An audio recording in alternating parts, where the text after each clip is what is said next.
16 months to make sure this game today could go off. Beginning with passports, nearly 40% of the athletes in this game had to get a passport to be able to leave the country for the very first time. And of course, when you go internationally, hydration and nutrition are so important.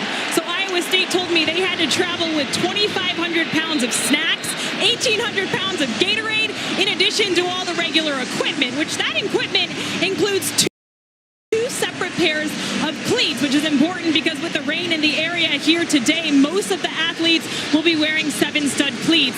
Now also, this is a Kansas State home game, so K-State had to travel their entire game day production crew. So the PA announcer, music, video board will be as if we are in Manhattan, Kansas here today. How about that? 16 months culminating in this moment right here, Dave Pasch. And you mentioned staying hydrated. That is very subjective here in Dublin as to how you hydrate based on what we've seen from a lot of the locals and how the Kansas State and Iowa State fans have enjoyed Dublin, Ireland. 69 degrees at kickoff. As Taylor mentioned, it has been raining most of the day. The sunshine peeking out here at Aviva Stadium. Kansas State won the toss and deferred, so Iowa State will get the ball first.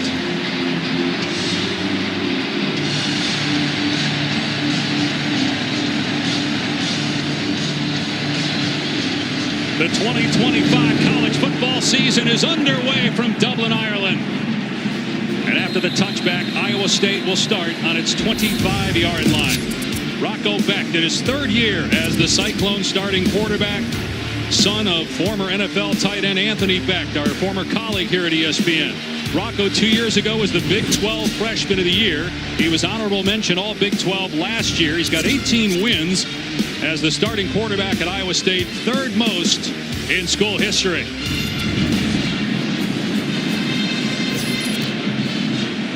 "18 straight games with a touchdown pass. That's the most among active quarterbacks in college football. K-State stacks the box. Hansen on first down, and he cuts it upfield for a gain of 3 on the play.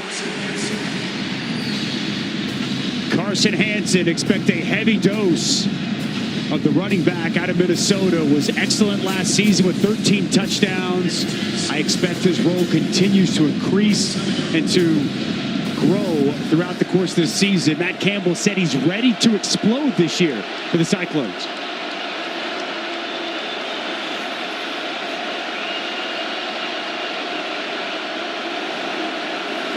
Another run play on 2nd and 7. Hansen trying to get the edge. And he's tripped up at the 30-yard line. Donovan McIntosh got enough of him to get him to the ground. It'll bring up 3rd down and 3. McIntosh making his first regular season start. He was a backup all of last season. Started the Wraith Bowl at the end of the year, making his first Big 12 start here today. Nice job shedding the block and getting Hansen out of bounds.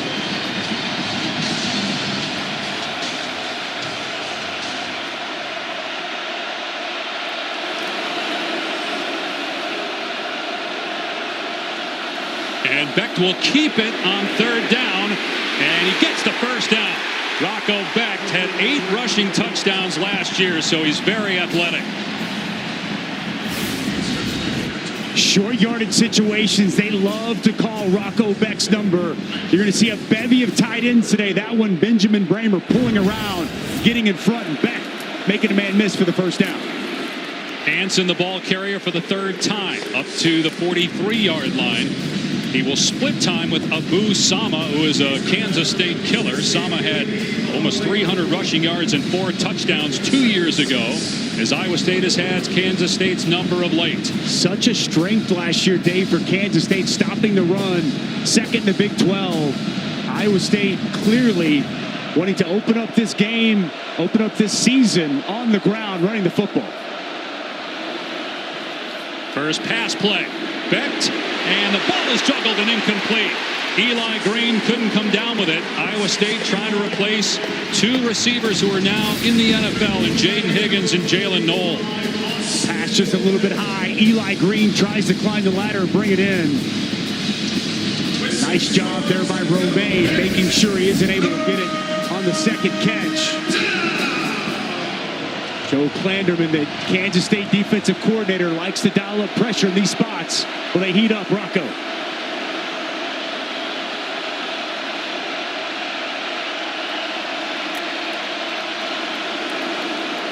They rush 4, back from the pocket is hit and sacked back at the 38-yard line. Toby Osunsami in the backfield along with Jordan Allen for Kansas State. Was really good coverage, and you're going to see the walls cave in on Rocco Becht. Nice job working through the tight end, condensing that pocket, pressing it right at the point of the quarterback, and getting Rocco Becht to the ground.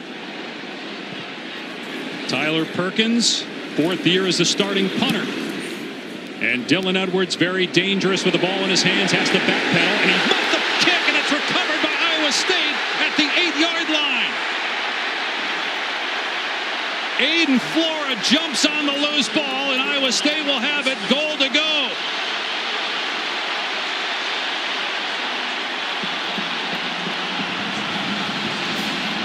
One of the most dangerous weapons in the Big 12, Dylan Edwards, a costly mistake to start this game off. Remember last year, Kansas State fumbled the first play of this rivalry matchup on the road, turned into a touchdown for Iowa State.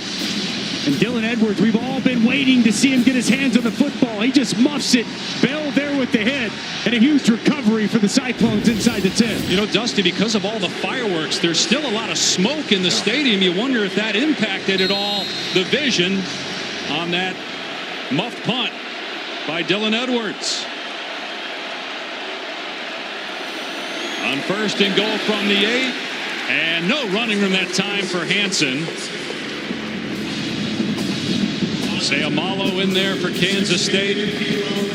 Minimal gain on 1st down. Well, it's a veteran defensive line. They like this front 7 a lot for Kansas State. They bring back a bulk of the production from a season ago, and a nice job there. Changing the line of scrimmage. Nowhere for Hansen to go with the football. And we mentioned Abu Sama. He's in the game for the first time here on 2nd and goal. Burkle in the red zone. Backed in trouble again, sacked again. Osunsami gets back there again. Loss on the play of 8. Well, Osunsami really good with the get off and the hands, the chop, the rip, working off the edge. Extremely well done. Worked it inside, came outside, tight corner, and another sack for this Kansas State defense. Would be huge, Dave, if they could get a stop here after that costly fumbled punt by Edwards. You mentioned bringing heat. They did not on the last 3rd down. They still got to Becht. Will they come after him here? They're lining up as if they're going to, and here they come. Becht facing pressure again. Lobs, and a flag down as the pass was incomplete. Gabe Burkle got turned around as he was being defended by VJ Payne in the end zone.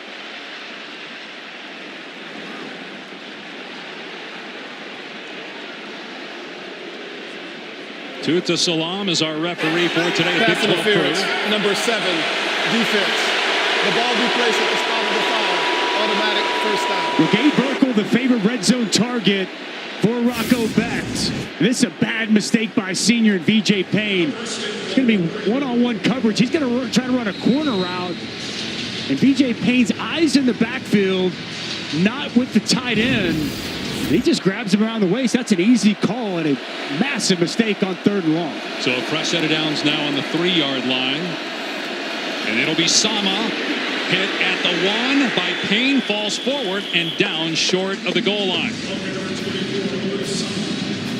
5 minutes into the season, Dave, and already Kansas State, a huge turnover, costly mistake on 3rd down with that pass interference. We were wondering, you know, this game, the magnitude of this game, and game number 1 out of the blocks, who would be clean? Not very clean early for the Wildcats.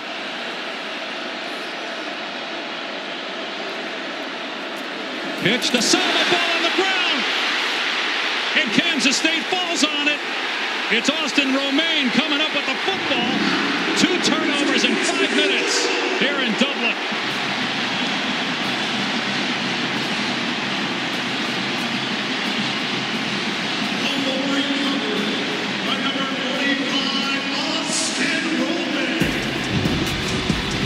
Well, this toss is going to hit Sama right in the face. He can't field it. Big hit by Stufflebean. And the leader of this defense, Austin Romaine, on top. Okay. We back. It's me, Wednesday Addams. My meal of misfortune is now at Wendy's. It's pure torture with uniquely excruciating dips of dread. And we'll run the football here. Joe Jackson, Dylan Edwards a little banged up, so Jackson getting the first down carry here, and it's a pickup of a couple. Replacing DJ Giddens at the top of the list for this Kansas State offense coming into this year. The expectation, Dylan Edwards going to be that home run hitter, share much more of the load.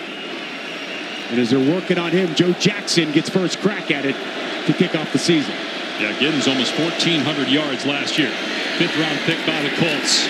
No running room that time off the left side. Coming flying in there is Jeremiah Cooper on the hit of Joe Jackson, bringing up 3rd down. Their quarterback is an excellent runner. Avery Johnson, one of 5 players in college football last year with more than 2,700 passing yards and over 600 rushing yards. He's got 14 career rushing touchdowns. But an obvious passing situation on 3rd and 7, although with the early turnovers, maybe that will change how K-State handles this. But empty set with Jackson leaving the backfield on 3rd and 7. And Johnson with a quick pass over the middle. It's incomplete through the hands of Jace Brown. And a quick 3 and out for the Wildcats. Well, Iowa State dials up pressure. John Haycock brought both backers inside. Wants that ball out quick. See McLaughlin come clean. That pass behind and low.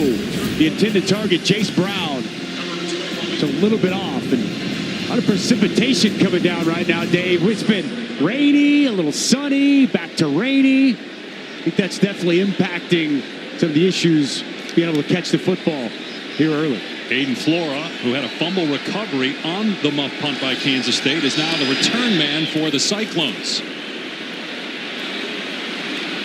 And it's secured at the 43-yard line of Iowa State. 47-yard punt, no return. Back to Ireland in a moment.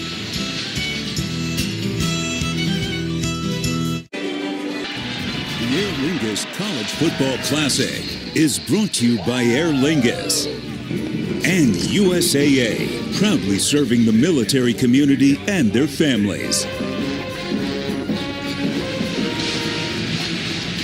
Been a great week here in Dublin for all the fans and support staff and obviously the players and coaches. But meanwhile on the field, we've got a developing story, and with more, let's check in with Taylor. Dave, Dylan Edwards has been spending time with the training staff working on his left ankle. They had to tape it up. He has his head down here on the sideline trying to roll out that left ankle, so we're keeping our eyes on it. And right now, Taylor, that's big because this may be a running game. We don't have a completion yet in almost 8 minutes. Carson Hansen had no room to run on first down to bring up 2nd and long. And he should be the thought going into the season were the key focal points of this offense. And before they even had an offensive staff, his status, his health, very much in question.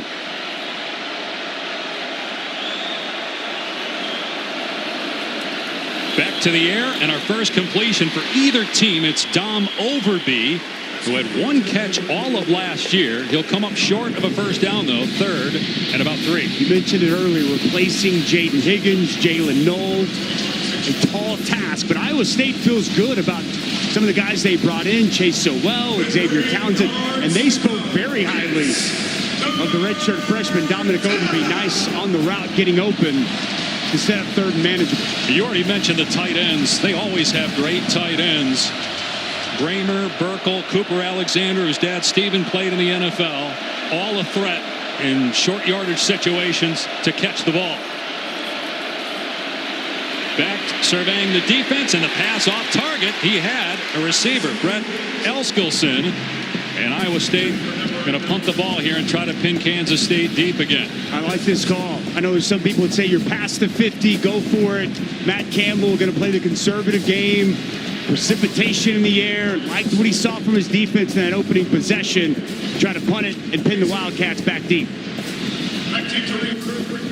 So Jace Gilbert will punt this time, and a different returner with the injury to Edwards. It's Sterling Lockett, Tyler Lockett's younger brother.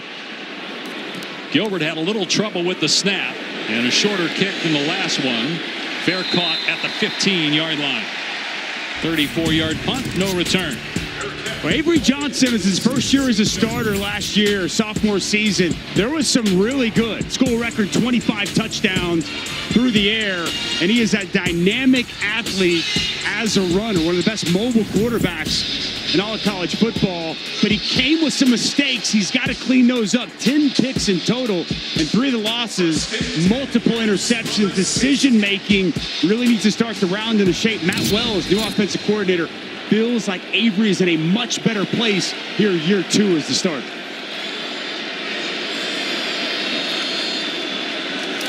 And Johnson's pass is caught on the redirection by one of the offensive linemen, Terrence Enos.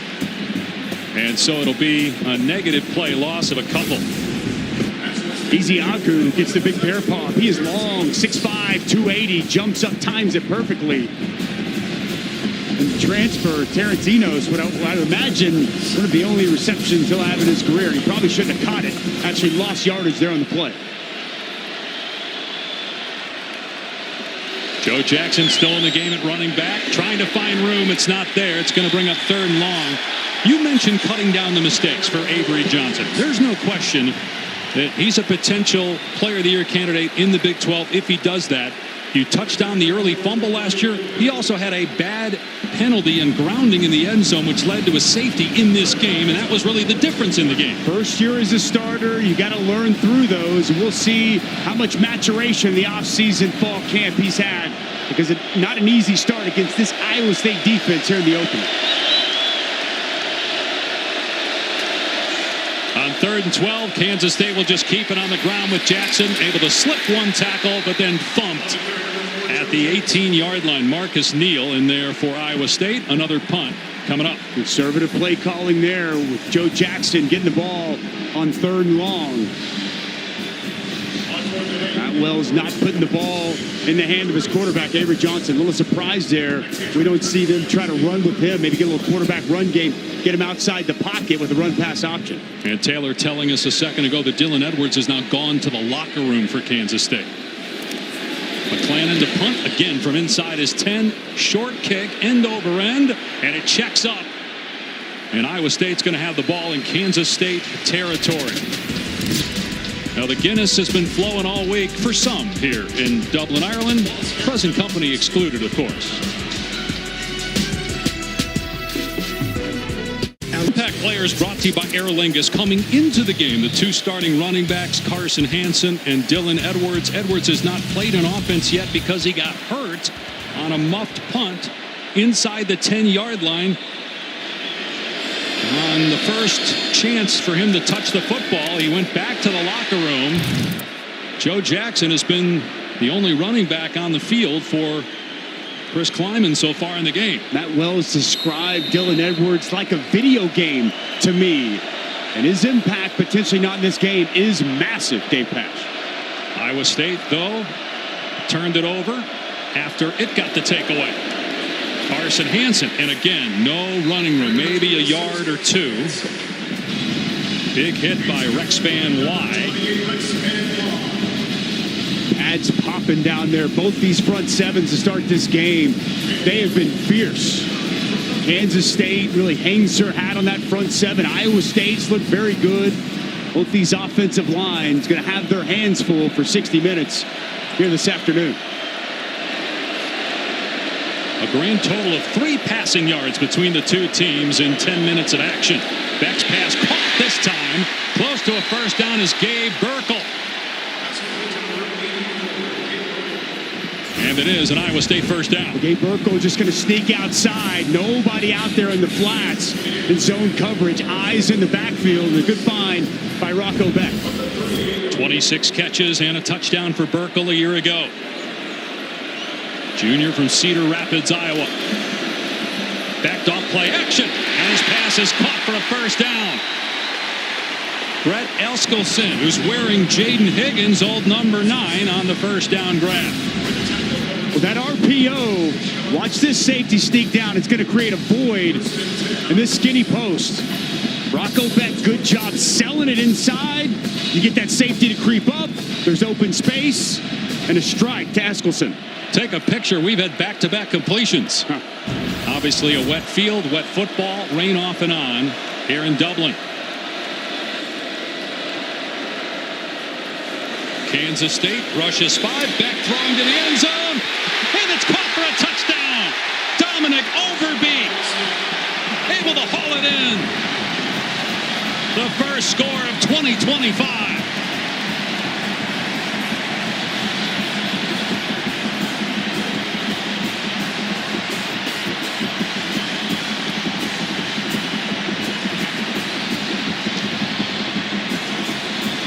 Nineteenth consecutive game with a touchdown pass for Rocco Beck, a school record in the FBS active leader.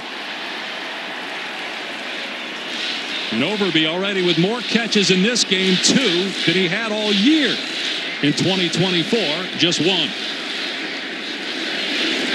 Conradi makes it 7-0 Iowa State.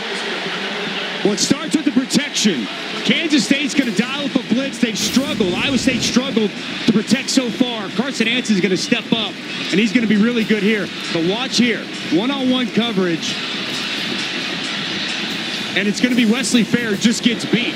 Good sell inside by Overby, and a dime delivered by Rocco Beck. Great route. Wesley Fair gets caught inside. He can't overcome. They told us Dominic Overby was the fastest player on offense. A lot of excitement in Ames, Iowa, as they watch from 4,000 miles away. Rocco Beck really settled down on that last possession. Could not have delivered a better football. And it's amazing when you give him a little bit of time, a nice pocket. The receiver wins on a one-on-one route. Strike up the band. And the Cyclones on the board for the first time this year.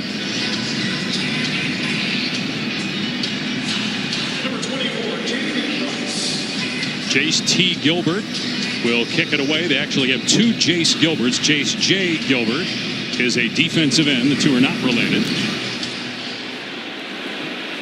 And this is going to sail out of bounds, so very good starting field position for Kansas State. Time now for the first ever Dublin edition of Dusty's Defensive Dudes. We got to do it. Let's start with the big boys in the middle at defensive tackle for Iowa State. Dominic Orange, he is big, he is athletic, creates negative plays, tough to move, one of the best nose guards in all of college football. And Austin Romaine might be the best linebacker in the Big 12 coming into the season. A coach on the field, his instincts, knowledge of the game, always in the right place, the right time. Both these defenses got a lot of good players, but these 2 extremely impactful, helping lead their front 7. And you mentioned Dominic Orange. What a great nickname. The Big Citrus. Yeah. In the middle of that Iowa State defensive line. And they're going to go Wildcat here with Jace Brown taking the direct snap, faking the pitch to the quarterback, Avery Johnson, and taking off past the 40. And Brown thrown out of bounds at the 30-yard line by Marcus Neal. A gain of 35. Well, it's excellent blocking out in front. Garrett Oakley is going to get out and secure a block. Joe Jackson as well. Motion's going to come across. They shift to this on the fly. Just a really nice job running the sweep to the edge. Good perimeter blocking. And a big pickup there. Exactly what the Wildcats needed. But movement by Kansas State. False start. Number 86. Offense. 5-yard penalty. First down. Garrett Oakley, one of the tight ends for Kansas State. You see those types of penalties early, right? You get a big play, you're trying to get up there, get your offense going. You've got Iowa State off balance a bit, and you commit a mental mistake.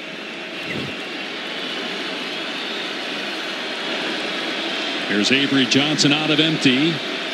Now they shift Joe Jackson back next to him. Johnson's pass is a little inside and incomplete, intended for Will Swanson. Marcus Neal, who the Iowa State coaches feel is a potential superstar, was there defensively. It's good defense, but this pass behind his intended target. Tough for Swinson to come back to that football. It's a catchable ball, but touched on Marcus Neal. He really stepped up last year as a freshman, had a great game against Miami in the Pop-Tarts Bowl victory, and big expectation for the sophomore there in that star position of this defense. Another run play on 2nd and 15. Devon Rice inside the 30, got a chunk of it back. Gain of about 9. Rice had just 1 carry all last year. Took a red shirt. He's a freshman from Las Vegas. Second time we've seen Kansas State get on the perimeter. Good job by the center, Sam Hecht, pulling out in front. Important 3rd down. We have not called the name of Jerron Tibbs, the Purdue transfer. They raved about what he's brought to the table. Could we see him now in a crucial 3rd down to keep this drive alive? Got single coverage up top against him. Kansas State going to run Jackson up the gut. And he gets knocked down 2 yards short of the line to gain by Jamison Patton and Marcus Neal. 4th down. I think that play call from Matt Wells tells you that Chris Kleiman told him you got 2 to work with. And that 4-down territory here for Kansas State as they keep the offense on the field. No doubt. The inside zone. Matt Wells knew this is 4-down territory. See if they keep it on the ground again here on 4th down and a yard.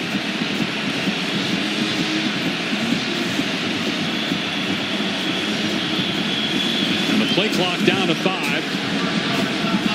So Kansas State has to call a timeout.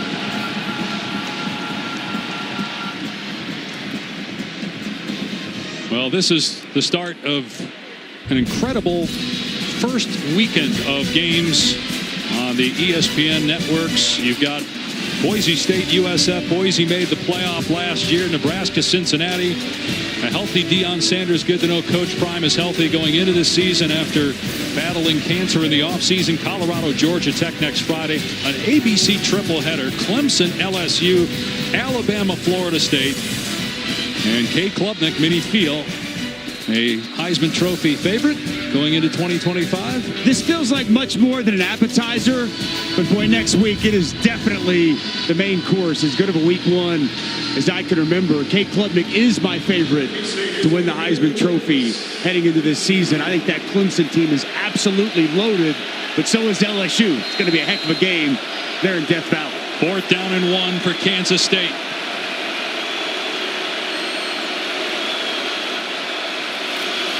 Jackson got it and more inside the 20 and down to the 16-yard line. 6 yards on the play. Good for 1 count. It's a really good double team. Andrew Lane getting the right tackle. Bangs down hard right inside. See that hole open up. That's Dominic Orange on the inside. Nice hard double team. Opened up that path for Joe Jackson to move the sticks.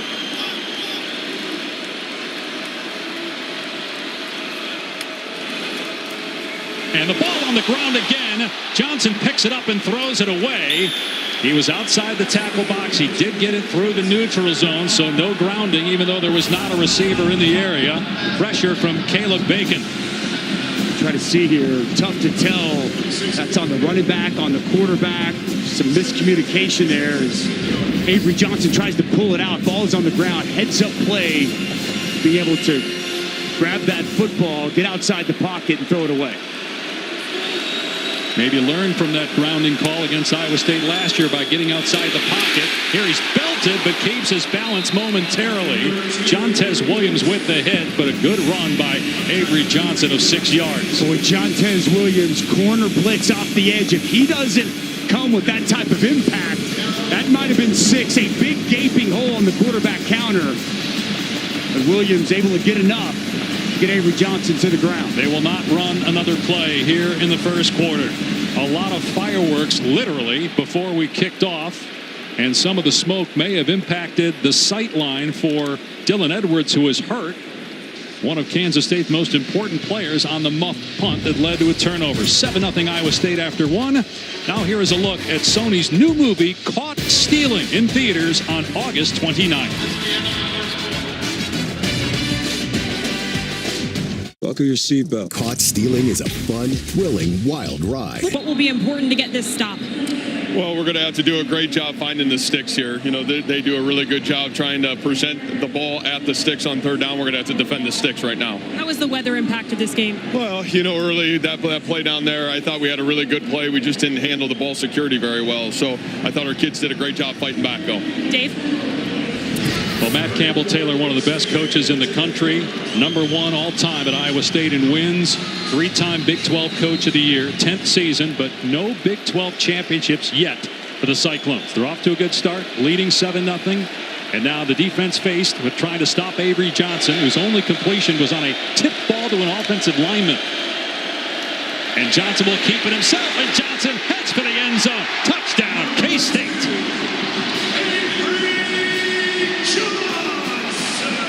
Who needs to throw the ball when you got him running it?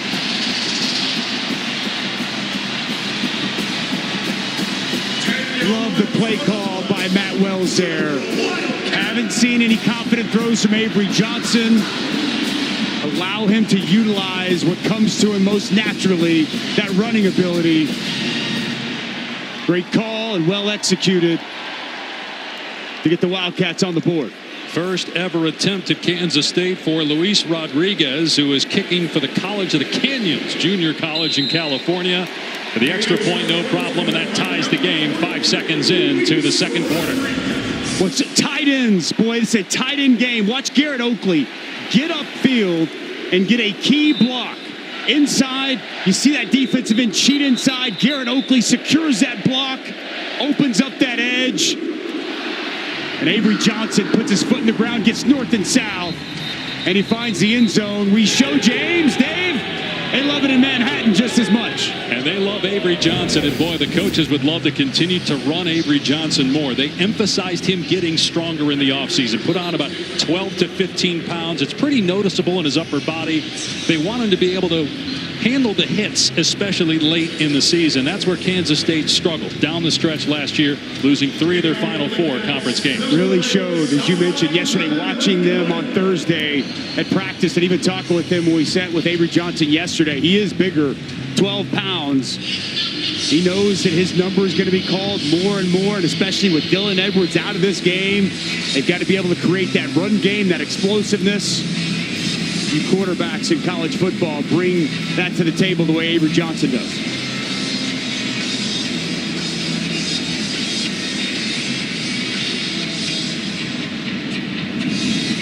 McClellan kicking it deep for Kansas State.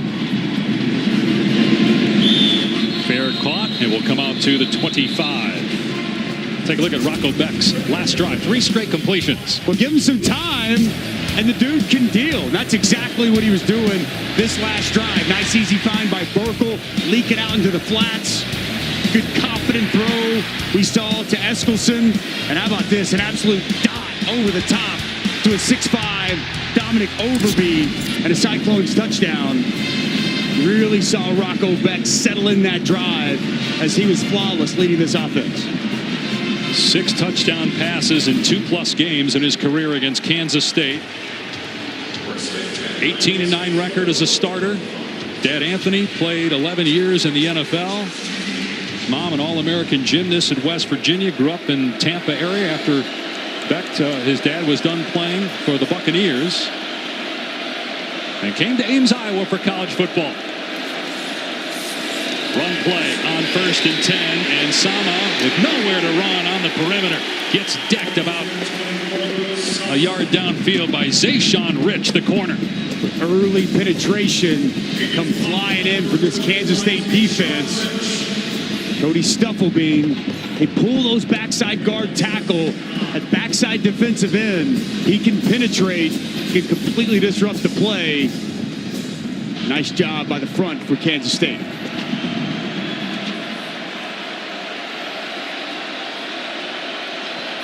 With a lot of motions, a lot of shifts. They love these tight ends, as you've touched on. 3 tight ends in the game here on 2nd down. Make it 4. Back to the air. And trying to dump it off to Burkle. Overshot him. There was a little pressure late by Kansas State that time. The Beck family is here.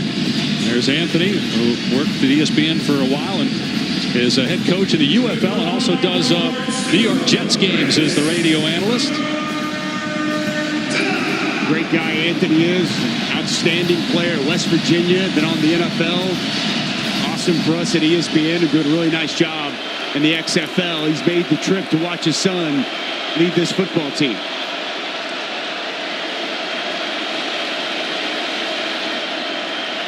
Becht on 3rd down and 9. Gets leveled and fumbles the ball. It's recovered by Kansas State. Knocked out by Quay Moss. Recovered by Chidi Obi-Izor. But Joe Klanderman's going to dial it up. He's bringing pressure. He's got Quay Moss walked up to the line of scrimmage, and he really does an excellent job with this blitz. Watch Quay Moss right here. He's going to start up. He's going to work inside, and he's going to come scot-free and clean and get to the quarterback. Very well done as he works back inside late. Rocco Becht never identifies him. Ball's out. Kansas State on top. Really good job by Moss. Not just getting to the quarterback, Dave, but getting that hand on the football. Rocco had the ball low. Quay Moss knocks it out. And Kansas State forces their first turnover of the season. And they'll take over at the 16-yard line of Iowa State. The second takeaway for Kansas State's defense. K-State had the one fumble. And now they run the perimeter, but tracked down is Devon Price for a loss on the play. Caleb Bacon, a guy that is a captain. It's a former walk-on that had no FBS offers. Went as a walk-on 2 years ago to Ames. Love to see that. He was hurt the first series of last season, and it was a devastating loss for this Iowa State defense. Just began a litany of injuries at linebacker. He's back. He's healthy. Nice job getting upfield, creating the negative play. Johnson finds an open receiver in the middle of the field. Garrett Oakley close to a first down. About a half-yard shy at the 7-yard line. Well, zone coverage there by Iowa State. Oakley finds that soft spot in the defense, and a quick find from Avery Johnson. Seen them run the football in these spots. John with the quarterback on the last possession. Joe Jackson in there. Got to keep that defense honest. The ability of Avery Johnson. Multiple tight ends in here for Kansas State on 3rd and short. Joe Jackson gets the carry, lunges forward, and going to be close. The initial mark looks as if he's short. Carson Willick, another linebacker for Iowa State that missed last season due to injury, made the stop. It is 4th down and a yard. Chris Klieman, he wants to cash in off this turnover. He's going for it. They've been aggressive here so far in this game, and that's not changing at this point. Because he likes to go, and I like the call.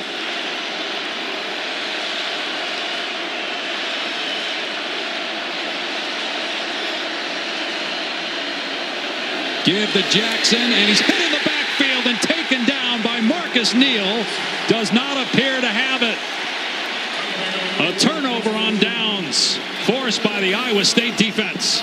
Wow, we touched on Marcus Neal earlier. He ended last season with such an outstanding game against Miami. The sophomore. Watch this speed coming downhill right at you. 4th and 1.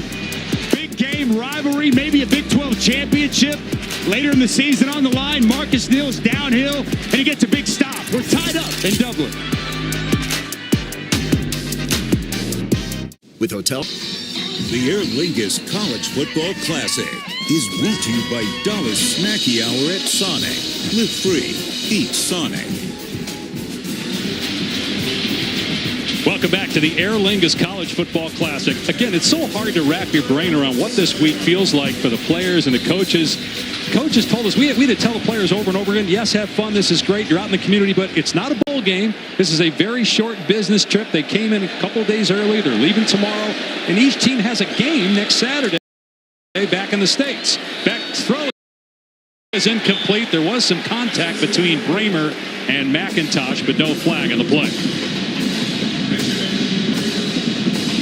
So last season, Iowa State lost 2 fumbles all year, and they've already had 2 in this game.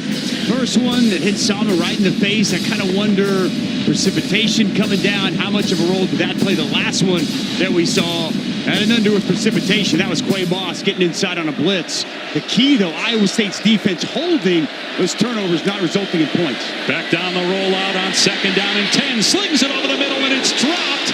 It may have been caught and then fumbled. Now it's ruled incomplete. It was jarred free as Burkle tried to haul it in.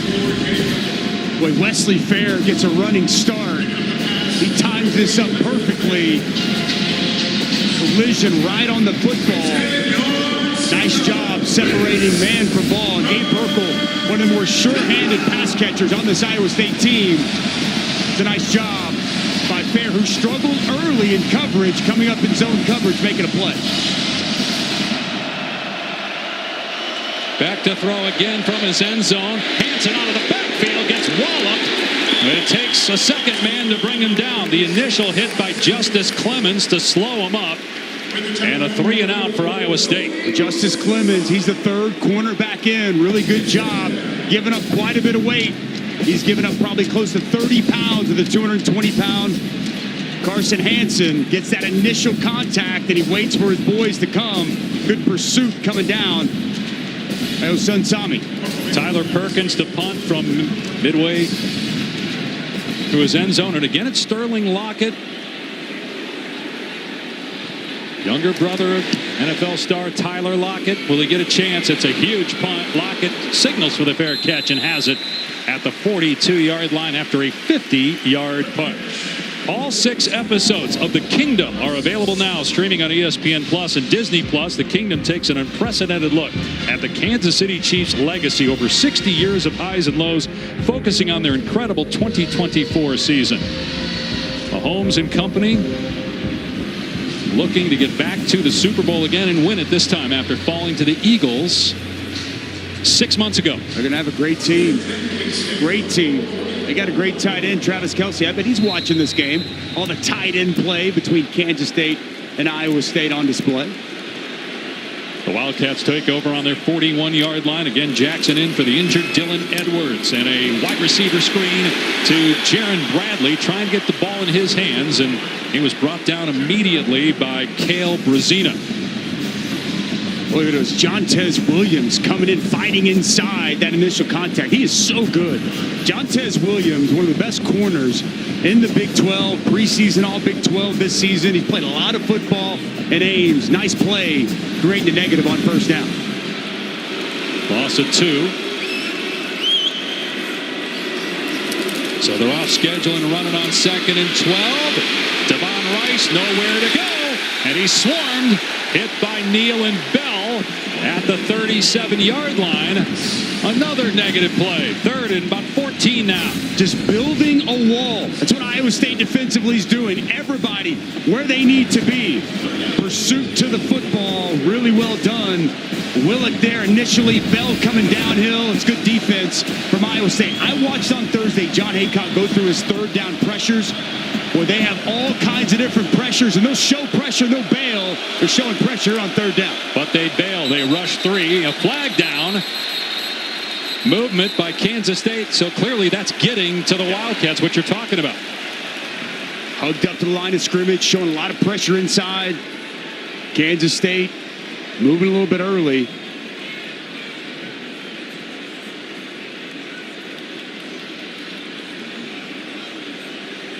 A lengthy conversation.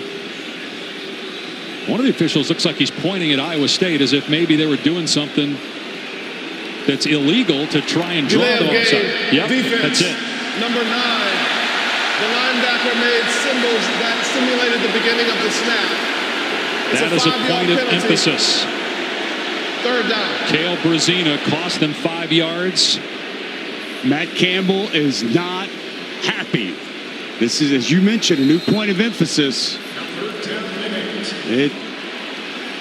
He's mad at the officials, not at his defense. No. He's mad at the call because he's saying that he was telling his guys that his linebacker was making a call not toward the offense. So Avery Johnson on 3rd and 8. A receiver is wide open for a first down. It's the tight end, Garrett Oakley. All the way down to the 38-yard line. Gain of 20. Boy, Iowa State just playing soft. They're going to play soft, and you're going to see him just final open space right here. As Iowa State continues to bail outside, Oakley finds that grass, finds that space, and a big conversion on 3rd down. Oakley's second team all Big 12 tight end in 2024. 2 catches so far in this game. That pass behind the line, that's a live ball. It's scooped up by Devon Rice, and he does well to get back close to the line of scrimmage on that backwards pass. Another fumble. The pass was backwards, recovered by the running back. 2nd down. That's smart. 2nd and 12. Smart by Rice, Dave. Very smart. This is just as you heard. This was a backwards pass at the live football. Recognizes that. Doesn't just get on the ball, but gets up the field and almost back to the line of scrimmage. Is that designed to be a backwards pass or a poor decision by Avery Johnson the way he threw the ball? Or is it the running back who's back further than what he should be? Remember, Dylan Edwards typically would be catching that pass. Joe Jackson with room downhill, and he fumbles the ball, and it's recovered by Iowa State. Right into the arms of Tayshaun James. Another lost fumble here in Ireland.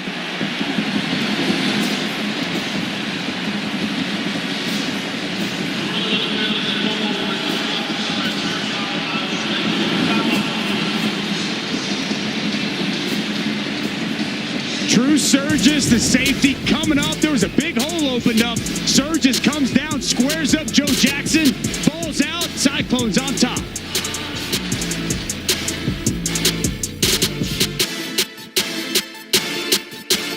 It's that time of year. Each team with 2 lost fumbles here in the first half. It started with Dylan Edwards, who got hurt on this play, muffing a punt. Then it's Abu Sama on the goal line. The toss, misplayed, mishandled. Kansas State on top. Quay Moss times this blitz up perfectly. Sama out there in protection, can't get back inside. He gets home, ball's free. And then we saw the big hit. Drew Surgis jars this ball loose. Get the Cyclones the football back. These are 2 very physical football teams, and that is on full display here in Dublin. Kicking off the 2025 college football season, the 10th game ever in Ireland, 4th edition to the Aer Lingus College Football Classic. It'll be North Carolina and TCU next year. They'll play a week from Monday on ESPN. Bill Belichick's first game as that pass is tipped and incomplete. Dom Overby could not hang on. He had the touchdown for Iowa State in the first quarter. It's a nice job breaking on the football. Donovan McIntosh beating the ground, break back to the ball, knocks it loose at the last second. Well played there by the 6'3" sophomore from St. Louis.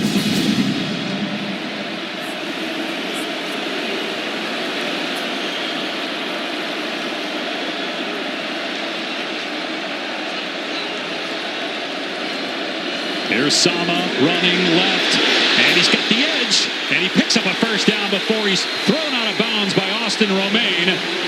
And Romaine over there amongst a bunch of Cyclones. No flags yet, just a lot of talking and an occasional push and shove. And now a little bit more pushing. Officials may need to get control of this.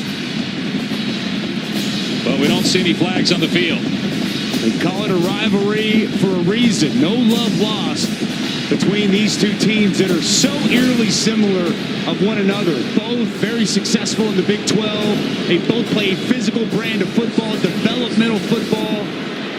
Hey, a lot of the players for Kansas State told us when we spoke with them yesterday, they hate Iowa State more than they hate Kansas. 109th meeting going back to 1917. In trouble, Beck gets away from a defender, and Beck takes off, diving past the 40. A gain of 8 on the play. Daniel Cobbs had the pressure. Nice job by Becht. So good by Becht. He feels that pressure off his right. He sees it. He slides to his left. Hole opens up. And a nice pickup on first down. That was a free hitter in Daniel Cobbs. We saw a similar pressure from Quay Moss. The veteran Becht felt at that time. Creates a nice play when it could have been staring at a sack.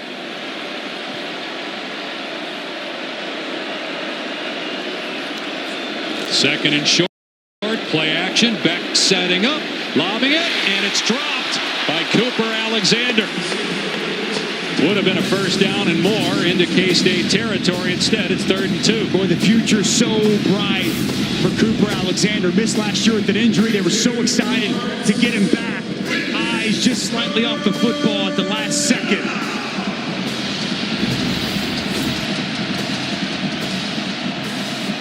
Iowa State 1 for 5 on 3rd down.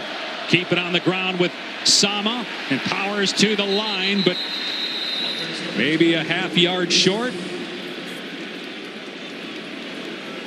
Again, Austin Romaine in there for Kansas State, along with Obi Izor and Seumalo. We saw him earlier on 4th and short, punt the football from the other side of the field. Now, they love in these really short situations, quarterback sneak, and to keep the ball with their quarterback, Rocco Becht. The offense stays on the field. I'd expect it stays in his hands.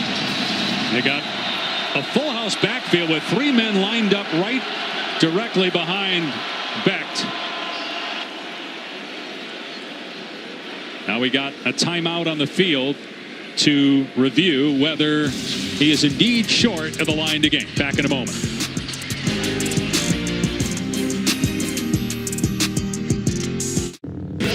It remains 4th down. Ruling on the field is upheld. That is new language this year in college football. No more stands or confirmed. It's just upheld, and you could tell they're unable to see the ball, so they're not going to overturn that.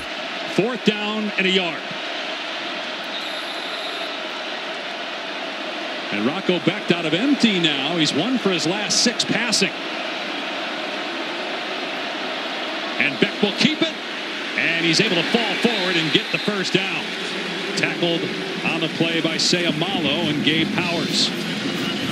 Like that. They lined up before that review like it was going to be a sneak. They spread it out, bring the tight end across, and just rely on their quarterback to get the first down. Sama tried the left edge, and Obi Izor stands him up. Had a fumble recovery earlier. Seumalo in there as well.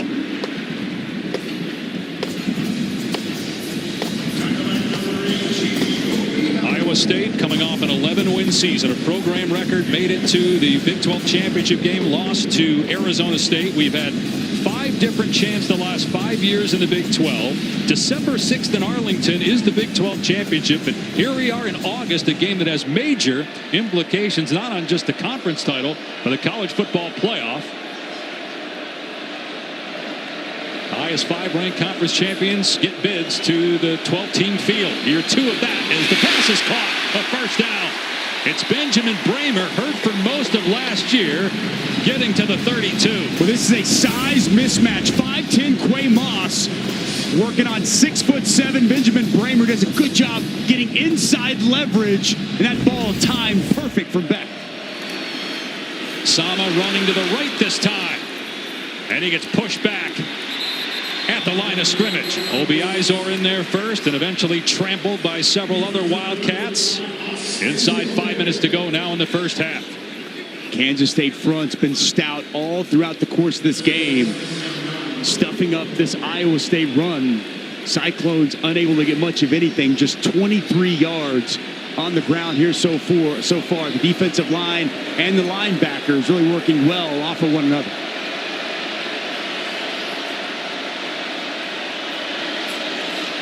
Pressure coming. Becht has to leave the pocket and throws incomplete. To your point, Dusty, defensively, it looks like these teams are in midseason form, but not offensively here in Dublin. A little bit sloppy, my friend, a little bit sloppy. We've seen so far. Balls on the ground with the litany of fumbles, some drop passes. The offenses have yet to catch up to the defense here early on. Only 101 yards for Iowa State, 117 for Kansas State. Now 3rd and 9. And with the wet ball, the wet field, you wonder if this is too long for a field goal. It would be about 50 from here.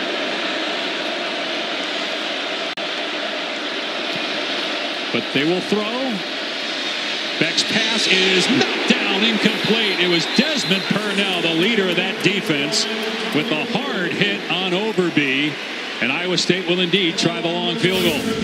Well, they teach linebackers in coverage, separate the man from the football. Overby over the middle, and Purnell there immediately, shoulder in the midsection, ball out to force this field goal attempt. Kyle Conrady, whose career long is 54. That was the game winner against Iowa last year. This is a 49-yard attempt.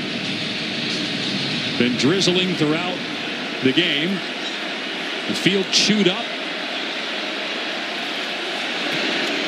And this one is way right from the get-go and no good. He had only one miss all of last year from more than 40, and he misses here from 49 to start 2025. Well, a big stop there for that Kansas State defense. And that ball just pushed from the very beginning. Nice shot by Perkins getting the snap down. The ball never really had a chance, Dave. It started right and it stayed right. Well, you mentioned the snap. It was at the right shoulder pad of the holder.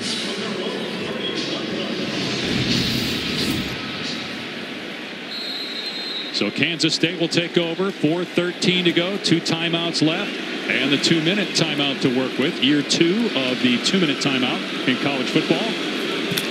From the 31-yard line. Up the middle, Jackson picks up about 4 yards. Here's Taylor.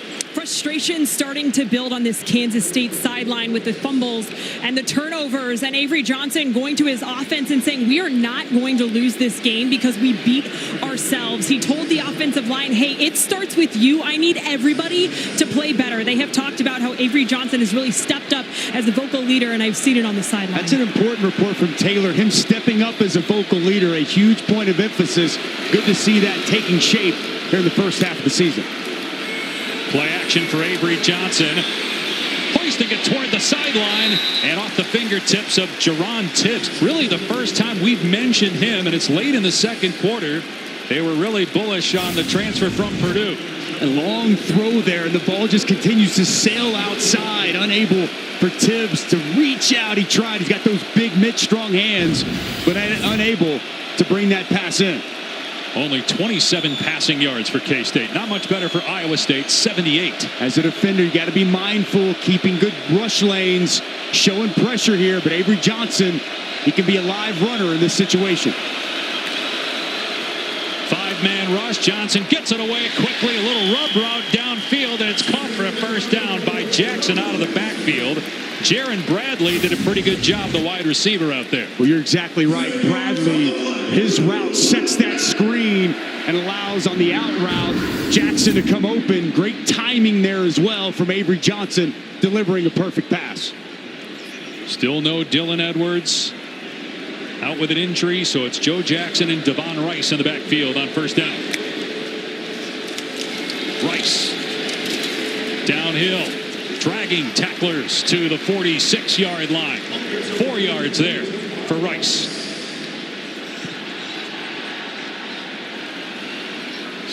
Kansas State will take on North Dakota next week in Manhattan. Iowa State will be home to South Dakota. As you look at Edwards, been out since getting injured on the muff punt a couple of minutes into the game. Can Kansas State win without their star? They fake the jet sweep. Johnson keeping it into Iowa State territory. A flag down late as Johnson is finally spilled by Patton. Little quarterback counter action. Dominique Orange trying to act as if he got shoved by a Kansas State player, but there are way too many officials around to get away with it. You're not buying the acting job by Big Citrus? Holding, number 69, offense. 10-yard penalty, second down. Taylor Portier, the 7th-year guard for Kansas State, commits the penalty. Again, it's a slick field, Dusty. You played the position that Orange does. I did. Whoa, I think the official is the white hat. The white hat's the one that actually pushed him. Like Tutu Salam doesn't know his own strength. Able to shove a 330-pounder to the ground with ease. Been hitting the gym. I think with that Iowa State strength coach. We saw him on Thursday. He's jacked. They have a point of emphasis and a new rule now for faking injuries. That wasn't part of it. No. That's when you fake an injury, really, a guy just goes down to the ground. You will now be charged a timeout when that happens before the ball is set. But what Big Citrus did there was in a dead ball situation. No harm, no foul.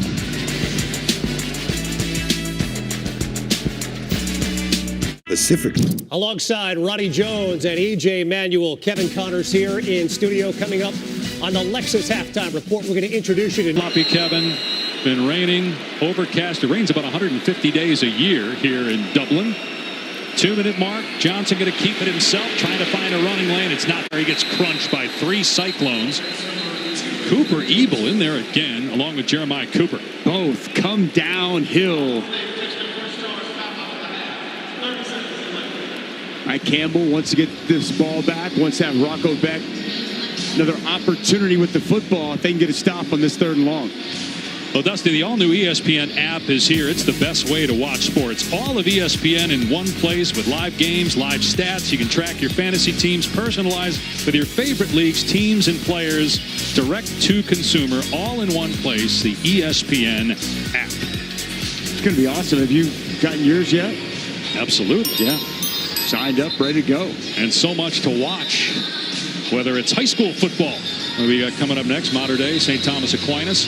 Or the great games we have week 1, starting Thursday with the doubleheader, then Georgia Tech, Colorado Friday, great slate Saturday, LSU, Clemson, ABC, Prime, and then Sunday, a couple of big games, Notre Dame at Miami, battle of top 10 teams, Sunday night ABC, and then Monday night, Bill Belichick's debut, North Carolina, TCU, the teams that'll play here in Dublin next year. How crazy is that? Bill Belichick in college football. 3rd down and 8, both team with 2 timeouts. Iowa State trying to preserve time by calling the last one on defense. Rushes 3. Johnson over the middle. It's caught a first down by Jace Brown. Well, nice right there by Jace Brown. Gets inside leverage. Nice post and a good find by Avery Johnson. 2nd time we've seen him convert on 3rd down. Not sure what the stoppage is. The clock stopped to reset the chains here in the last 2 minutes. Maybe a spot issue, but Chris Kleiman's irate. He wanted to go up tempo. Yep. He had Iowa State's defense on its heels and did not like the official stopping. There was not a substitution that time. Not sure what that was about.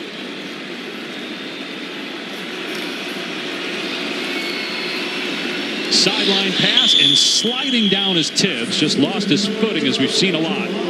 Gain of 5, inbounds, so the clock is moving. The footing not optimal here today. We've had rain coming down at different times, and good pass, just Tibbs unable to keep his feet.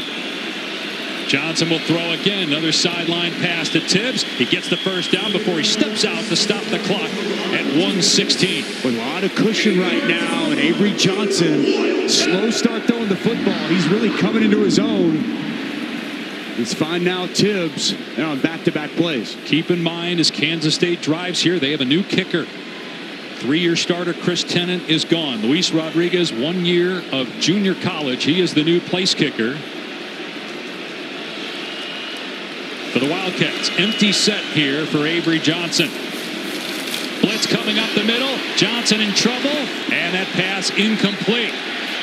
There was no receiver in the area. Hard to tell if he got outside the pocket. He definitely got that one past the line of scrimmage, but there's a conversation right now from the officials that Avery Johnson got outside the tackle box.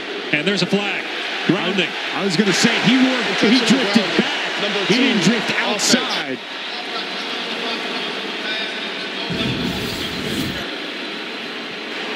The ball be placed at the spot of the foul. It's 2nd down. Let's bring in Matt Austin, our rules expert. Avery Johnson disagrees with the call. What did you think, Matt? Well, I agree with you, Dave. The quarterback dropped pretty much straight back. He rolled a little bit to his right, but he did not get outside the tackle box. There's no receiver in the area. I think that's a good flag. And thank you, Matt. That's again a mistake that Avery Johnson made too often last year. He told us yesterday, I got to cut down on the mental errors. Well, the problem was they had a backer coming off the edge clean. If he drifted too far to the right, he was going to get hit in the head. So we got to get the clock right here. It's about 20 seconds off. 52 seconds now. And because of the penalty and the loss of down, you're at 2nd and 22 and out of field goal range.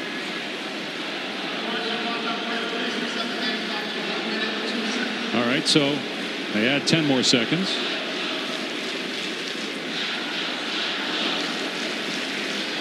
The fans here want the clock to run to get to halftime because it's time for another pint. That's right. It's pint time here in Dublin. Can you just get half this back here on second down? Johnson throws high and almost intercepted on the sideline. It was intended for Jace Brown. And Jeremiah Cooper's got 7 career picks. He almost had number 8. Ezeagu working off the side. Good job getting that rip up, getting the arm of Avery Johnson. And you don't have to try to get the first down. Can you get enough yardage to where you can get Rodriguez in manageable distance to try to get you some points here before halftime? How do you handle this if you're Iowa State? You bring the heat. He's had some trouble with pressure. Get the ball out of his hands. I think they're going to sit back and play coverage here, Dave. Yeah, they drop everybody back, and there's what you're talking about. Just a quick hitter to try to get yards, and a great tackle in the open field by Caleb Bacon. Iowa State will call a timeout. They'll have 1 left, or no, will they not to call a timeout? The clock's running.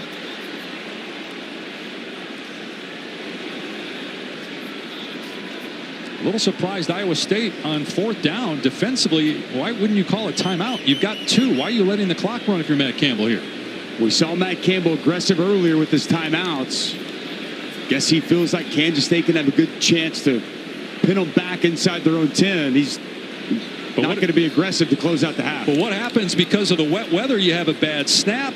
The punter maybe drops the ball. I understand you're concerned about fumbling it yourself.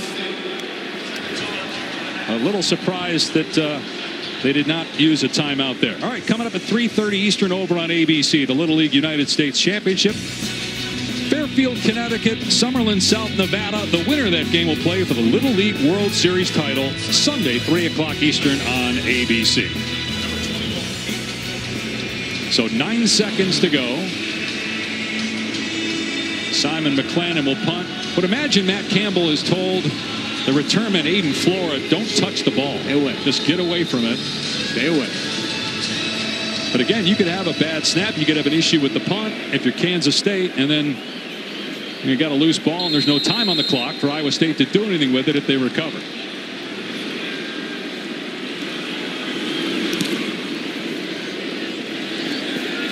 And wow, a little surprised that inside the 5 you'd even take the risk. That really does not make sense. Flora did a nice job to secure it, but a little curious here, some of the decisions made in the final minute. Very surprised he caught that football, Dave. Usually heels at the 10.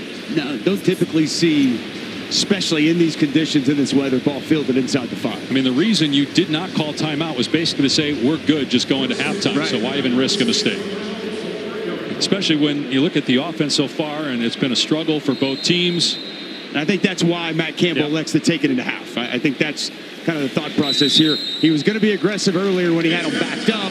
When they converted on 3rd down, made more sense just to take it to half, tied 7 apiece. Kansas State will get the ball to start the second half. And let's check in with Taylor and Chris Kleiman. Thank you. Coach, what is the status of Dylan Edwards? He's out for the rest of the game, yeah. How will you address the sloppiness we've seen on offense at the half?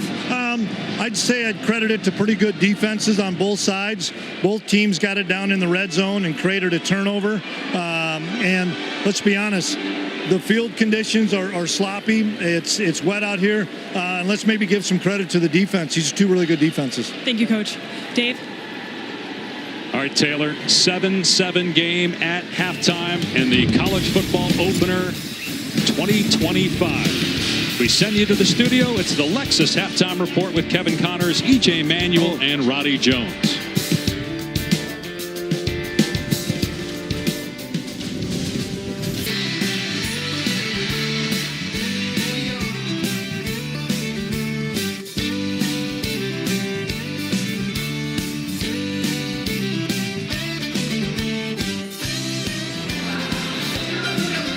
Welcome back to the Aer Lingus College Football Classic, the 4th edition and first time for 2 teams from the Big 12. And you're watching the Big 12 on ESPN.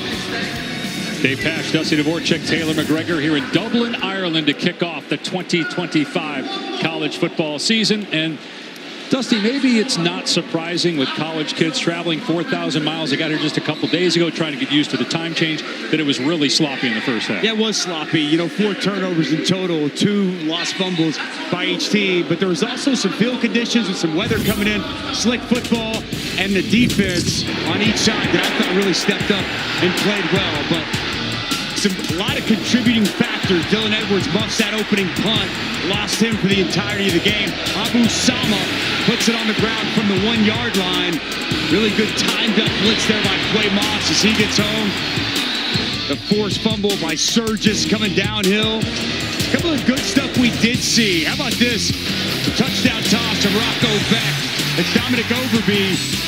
If I'm even, I'm leaving. The speedster with a great route freezes the safety. And then speaking of freezing, Avery Johnson catches the defensive end, taking too many shuffles inside. He gets to the perimeter, and your 2 scores for the Cyclones and Wildcats there in that first half. K-State was able to run the ball, 94 yards, just 60 passing. Dylan Edwards, as Chris Kleiman told Taylor McGregor, at the end of the first half, done for the day, was hurt on that muff punt. Iowa State just 23 rushing yards in the first half. Kansas State will get the ball to start the second half. And from the goal line is Bryce Nornberg. And he gets to about the 19, and that's it. Here's Taylor.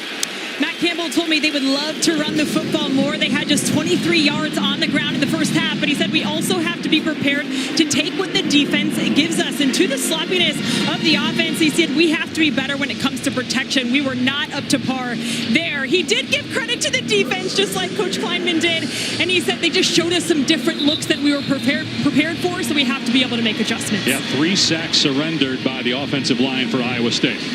This is a conference game. Will count towards the standings. It could end up being the most impactful game of the Big 12 all year, and it's not even week 1. Shy of the 20-yard line, and a pass play. Johnson has it tipped at the line for the second time. Ezeagu got a hand on that one. Second down. It's just good timing here by the defensive end. Ezeagu, he's going to work off the edge. And as this pass comes, he's going to get his hand up. Really good timing. Got that big wingspan. Shut your rush down. Know that pass is coming out. Try to get in the throwing lane. Very well done. As you said, Mr. Pash, for the second time here for Ezeagu. Gained about 15 pounds of muscle. A little bit easier to get off those blocks with improved strength. Get his hand up.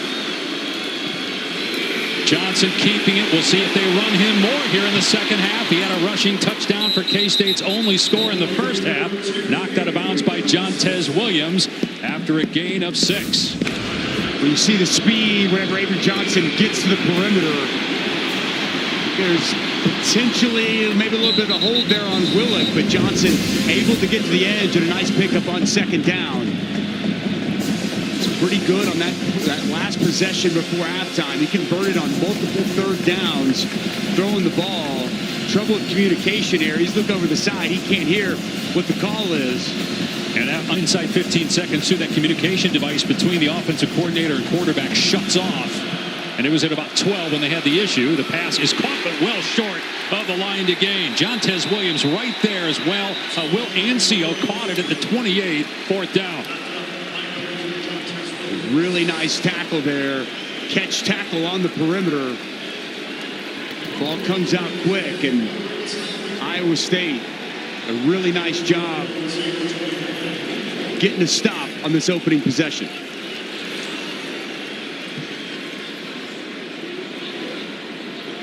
Simon McClannon, second-year punter. And Aiden Flora, who had a fumble recovery on the muff punt in the first half, is the return man. It's a wobbly line drive and almost hit Flora. Did not, though, and scoots out of bounds. Iowa State will have it around the 42. Here are just some of the Labor Day weekend games starting Thursday on ESPN. Boise State, a playoff team last year, taking on USF. Nebraska, Cincinnati. Colorado hosts Georgia Tech Friday. Great slate of games Saturday, culminating in a top 10 matchup between LSU and Clemson. And the all-new ESPN app, you can watch all these games as well. So many intriguing matchups. What's Florida State going to be this year?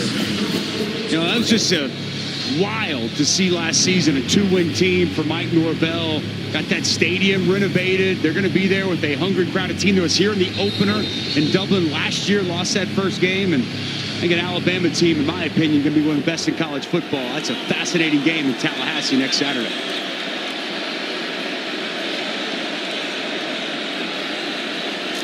Pass play on first down. Back looking deep, taking a shot, and it's incomplete. It was intended for Chase Sowell, his first target broken up by Zayshawn Rich. You mentioned Florida State playing in this game last year. And I'm not saying that's why they went 2-10, but the coaches are definitely concerned because teams that have played here, won or lost, are about 15 games under 500. There is concern from both coaches that it may take a month or so to really fully adjust once they get back. That's what I found fascinating, talking with both Chris Kleiman and Matt Campbell. Not necessarily this game and the impact the travel would have, but the next 3 to 4 weeks, the impact it's going to have in the preparation to make sure it doesn't negatively impact the season. Back in trouble and sacked again. Boy, having a day. Toby Osunsami. He's got 2 sacks in this one. Osunsami has been oh so great all throughout the course of the day. This is called a TE stunt. Tackle first, end's going to come second, and they run it to perfection. Just a 2-man game. That tackle gets up the field. He's going to keep that guard, pick off that tackle, and you see the end come underneath, and another sack, 4th on the day for this Wildcats defense. 4 sacks and 6 completions. That's it for Iowa State. 3rd and 21. Back in trouble again. And he's going to keep it himself here and get to the 40 before he's run out of play. Got 9 yards back, but it will be a 3 and out for Iowa State. Quay Moss on the chase out. Good job there by Rocco, just evading that initial pressure. I thought he may take a shot. Looked like he might have had Overby down the field with a step on the defender. He elects to keep it in his arms and go out of bounds. And a nice stop there to kick off this second half for the Wildcats. They matched that stop by the Cyclones on each of the first 2 possessions. Sterling Lockett replacing the injured Dylan Edwards as the punt returner. Standing back at his 15-yard line. Good punt by Perkins. Perfect hang time. And the fair catch made at the 15. A penalty flag down late. Thrown at about the 25-yard line as you look at the Temple Bar area where many a pint has been consumed. Of course, by nobody on the crew here in the last 5 days. I saw you in that Temple Bar area. Had the music playing. Was that you with your shirt off down there, Dave? Let's not talk about that. There's no foul on the play. Timeout on the field. Although you do have a picture, I'm sure, to be able to hold against me for the rest of my life. That is not it's not a true story. Don't go on Twitter and start talking about it.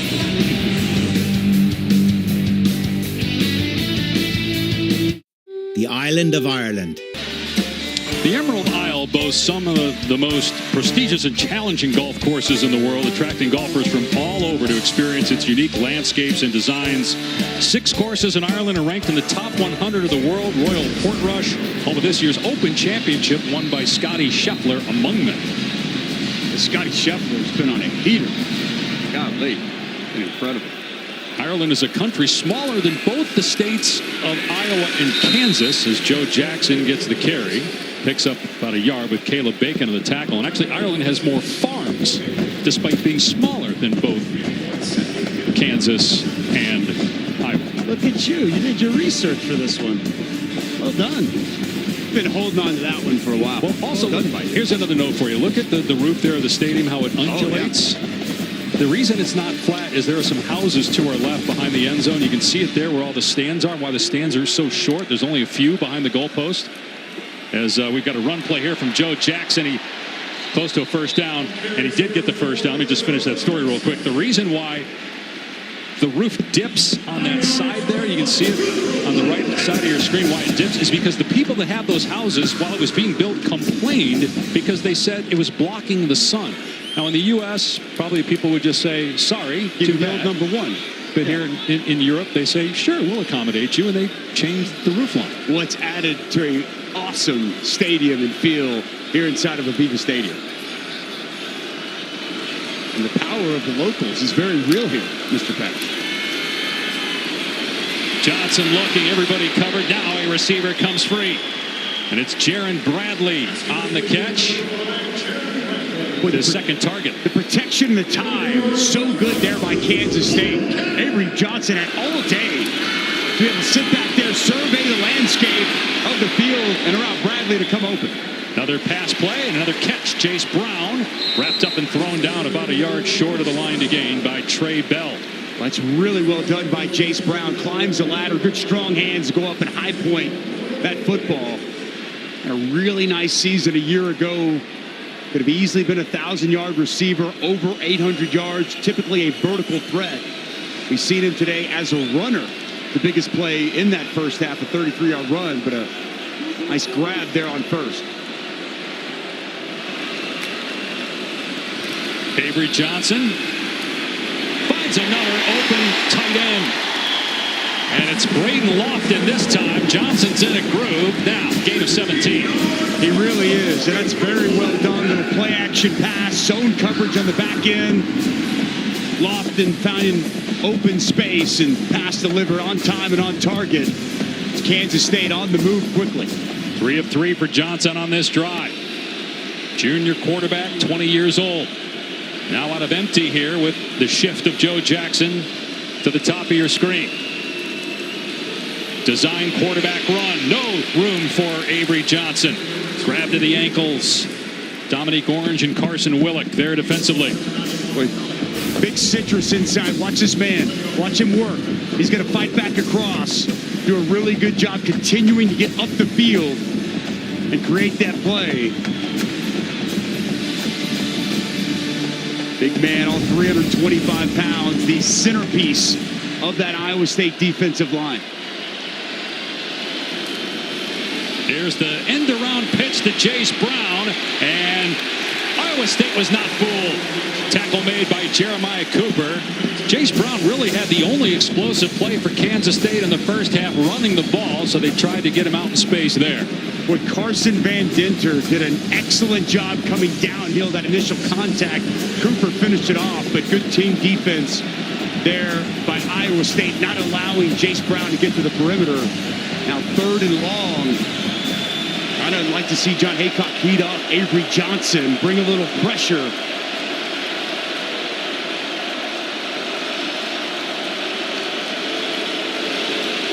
Johnson throws complete, and an excellent open field tackle. The helmet came off for Marcus Neal, but even if he has to sit out, it's 4th down. It was Oakley on the catch. It'll be about a 50-yard field goal try from here. I think they had to go.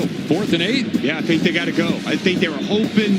That's a really good open field tackle by Marcus Neal. I think they were hopeful that Oakley would be able to break that tackle, get a few more yards, but too far for Rodriguez, and big 4th down here early in this second half.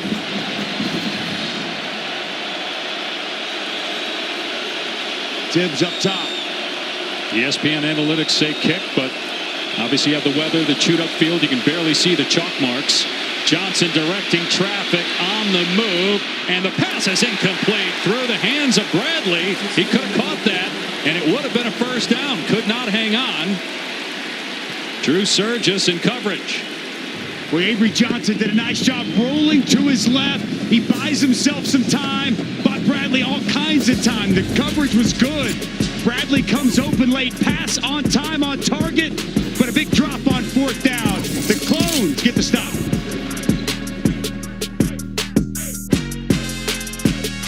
When you think Lee Corso, you think college football. Like Dick Vitale, what he means for college basketball, Lee Corso, same thing. When you think of ESPN and its genesis, Lee Corso, a big part of not just game day, but how about calling the first game in Ireland back in 1988 with Roger Twybull? They watched Mike Sanders' 53-yard touchdown run and a Boston College 38-24 win. Looks just as good here in 2025. Well done. What a career for the great Lee Corso. College game day, his finale next weekend with Sama picking up 2 or 3 on first down. It's pretty quite remarkable, Dave, the impact Lee Corso has had on so many college football fans and the sport in general. He has helped elevate this sport. As a kid growing up, going and watching College Game Day to see who Corso's was, which headgear he's going to put on, and watching him and Herbie since I was a kid up into college, and it's been incredible. One of one, true legend of college football, one of the all-time greats to ever do it anywhere, and we say farewell to him next week. Should be a great scene in Columbus. Texas #1 in the country for the first time ever. Back sidearms that complete, and Xavier Townsend has a first down to the 45. Townsend's first catch as a Cyclone, a transfer from UCF. Check that, Eli Green on the catch. Skip all that. Good concentration by Eli Green. Kansas State brought him pressure. Rocco Becht held firm in the pocket, and he found his target. From the 45-yard line. Becht now with 7 completions, 88 yards. Abu Sama off left tackle. Squeezes through a hole for minimal gain. Austin Romaine on the takedown, the leading tackler last year and second-team All-Big 12 performer for Kansas State. Rocco Becht was nails on that touchdown drive, Dave.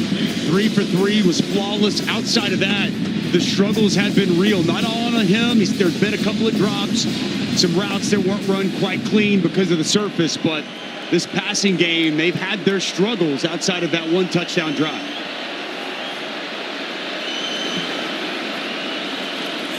Play action.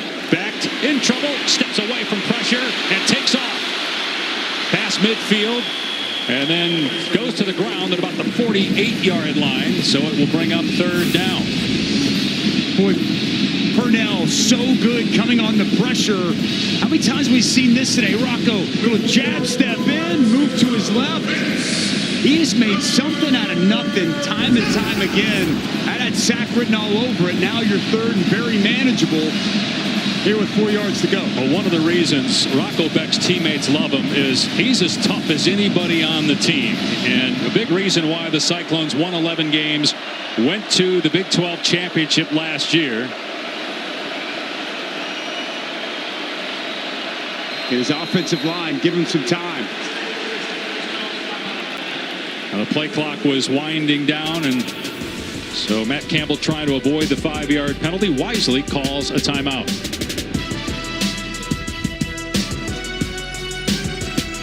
The Little League. Dave Pasch, Dusty Dvorak, Taylor McGregor back in Dublin, Ireland. Game tied at 7 apiece. The all-new ESPN app is here, and for the best experience, all you need to do is follow these 3 simple steps. First, you'll need the ESPN app on your connected TV or favorite device. If you have it, open it up. If you don't, download it now. Next, click on the live event or ESPN show you want to watch. Then choose your TV provider and log in. You're all set. It's all of ESPN, all in one place. Go to support.espn.com to learn more. And just in time for the start of the college football season. Week 0 here at the 47,000-seat Aviva Stadium in Dublin. A Big 12 game that could have major ramifications on who goes to the college football playoff. Abu Sama on 3rd and 4 comes up short. Iowa State looks like it will go for it on 4th down again. And we saw them in a similar spot.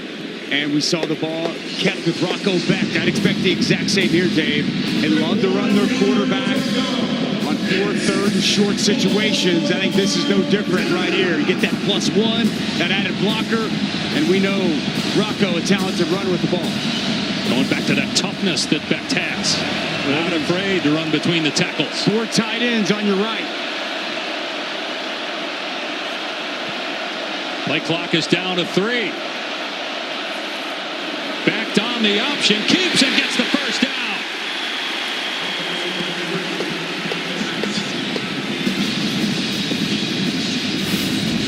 So they go tight into the field. They're going to run this to the boundary. They play off of VJ Payne so well. Watch Rocco Becht run this option. He waits on VJ Payne. He's trying to feather it.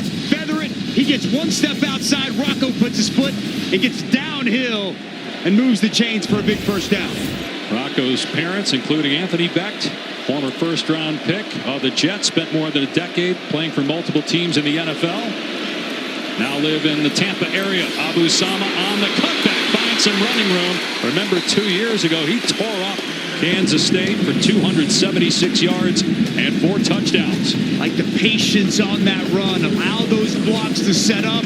Took a while, and then finally, as that hole started to open up, got north and south and a really quality pickup on first down. We haven't seen a lot of quality running with the running backs throughout the course of this game.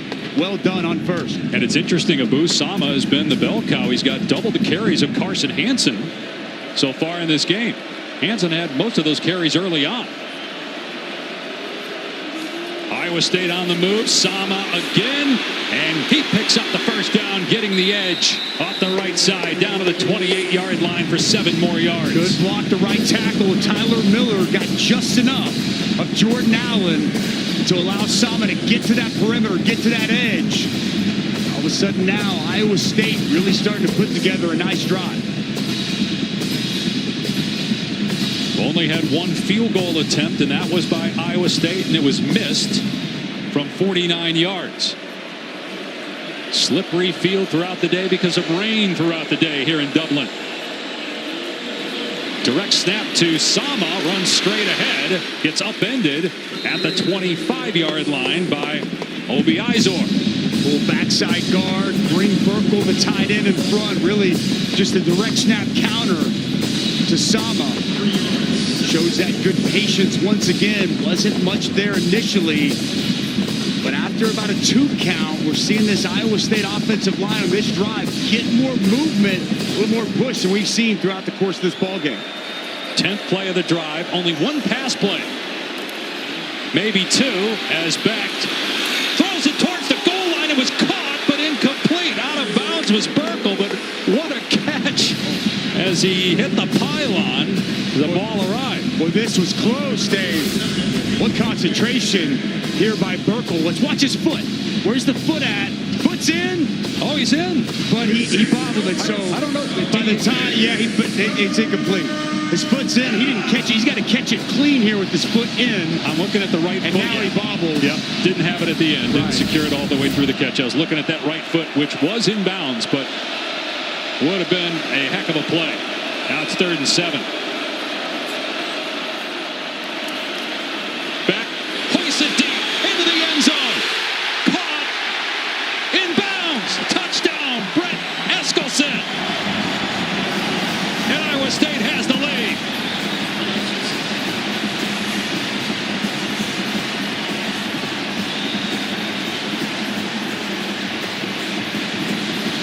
Little Conor McGregor celebration afterwards for the sophomore from Frisco, Texas.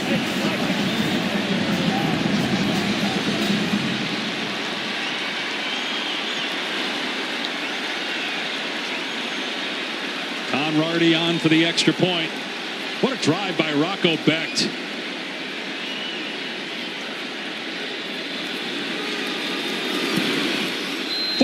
Seven Cyclones late in the 3rd. First 3rd down pass completion of the game for Becht, and it's a score. Well, protection's been a problem all game, and they're going to dial it up. Klanderman's going to bring another pressure. Watch the offensive line go to work here. They're going to set up a good, clean pocket, pick up that pressure, allow the time. Now, what happens down the field? Eskelsen with a picture-perfect route. Watch the route. He's going to freeze the corner. Corner's going to freeze, and he's going to come wide open. And another dime delivered by Rocco Becht. The route freezes that corner. McIntosh, he gets flat-footed. He fights on that initial slant. And then as soon as Eskelsen clears him, ball delivered perfectly. Good concentration through the catch. And the Cyclones back on the board here in the second half. Loving it in Ames. Some 4,000 miles from where we are here in Dublin, Ireland. First touchdown for Brett Eskelsen in his young career. He's wearing Jaden Higgins number 9. Higgins was a star with Iowa State. Both he and Jalen Noel drafted in the 2nd and 3rd rounds of this past draft by the Houston Texans. So Iowa State trying to replace 2 legends. And Eskelsen just gave his team its first lead since the opening quarter.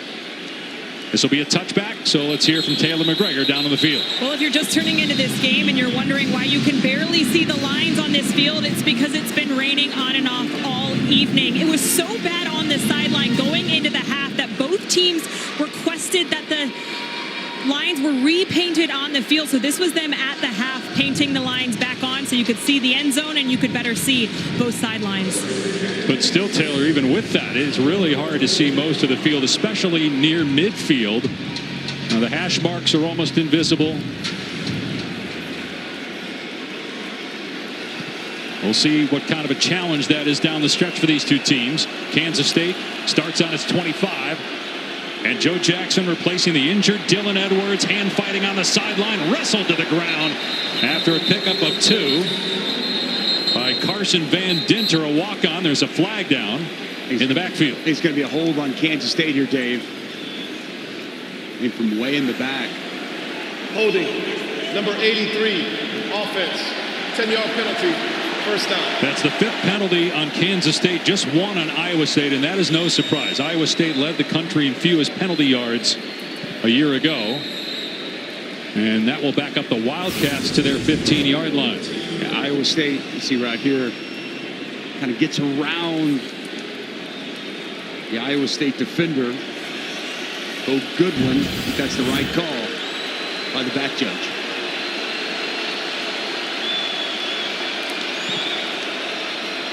Johnson, nice catch made by Jace Brown. He picks up about 17. That pass a little behind the receiver, but Brown, a big play guy, able to get closer to the line to gain. Boy, middle of the field open for Jace Brown, and good tackle in the open field. Jace Brown is electric. Great vertical speed, a walking big play. He had 25 catches of 20 or more yards a year ago, and a nice play on 1st and 20. Perhaps the final play of the quarter. Play action pass. Johnson setting up, climbing the pocket, and a wide open tight end Oakley into Iowa State territory. Tackled at the 44-yard line. This is the end of the 3rd quarter. For a gain of 22, and Kansas State will start the 4th quarter in Iowa State territory, trailing the Cyclones by 7. The Big 12 opener. The college football season opener here in Dublin, Ireland. 3 in the books, 1 quarter to go.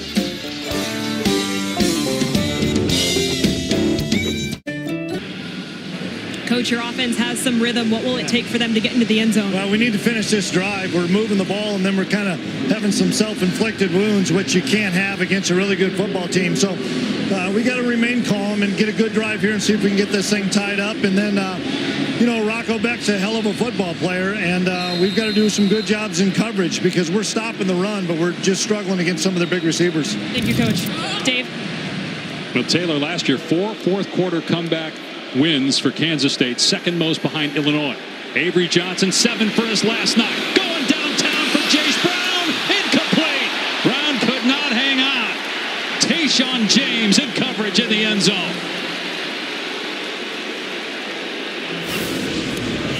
Boy, how about this by Tayshaun James? He's bigger safety running with the speedster Brown.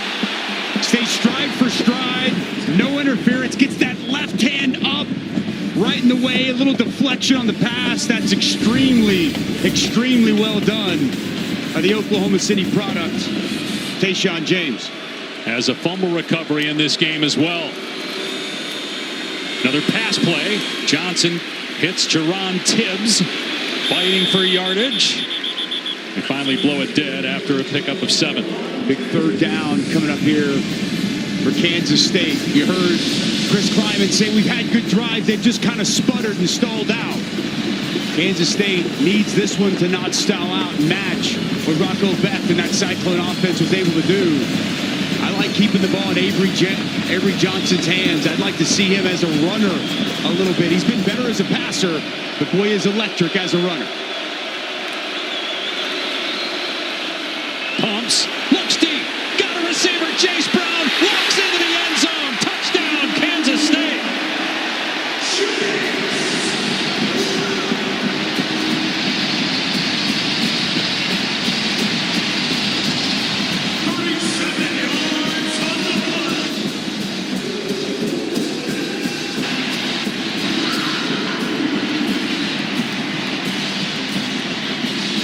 Point after away from tying the game after the 37-yard touchdown pass for Avery Johnson, his first of 2025, after a school record 25 touchdown passes a year ago. And Dusty, you mentioned Jace Brown is a big play receiver, among the best in the country at that. The extra point is good, and we are tied. And he's an excellent route runner as well, Dave. You're going to see the double move to perfection. Van Dinner is going to get caught up. He's going to stutter here, and it's going to be like stealing. Avery Johnson hits him with the pump. Safety bites, and it's a walk-in touchdown. We are tied here in Dublin. It feels like Armageddon with this rivalry.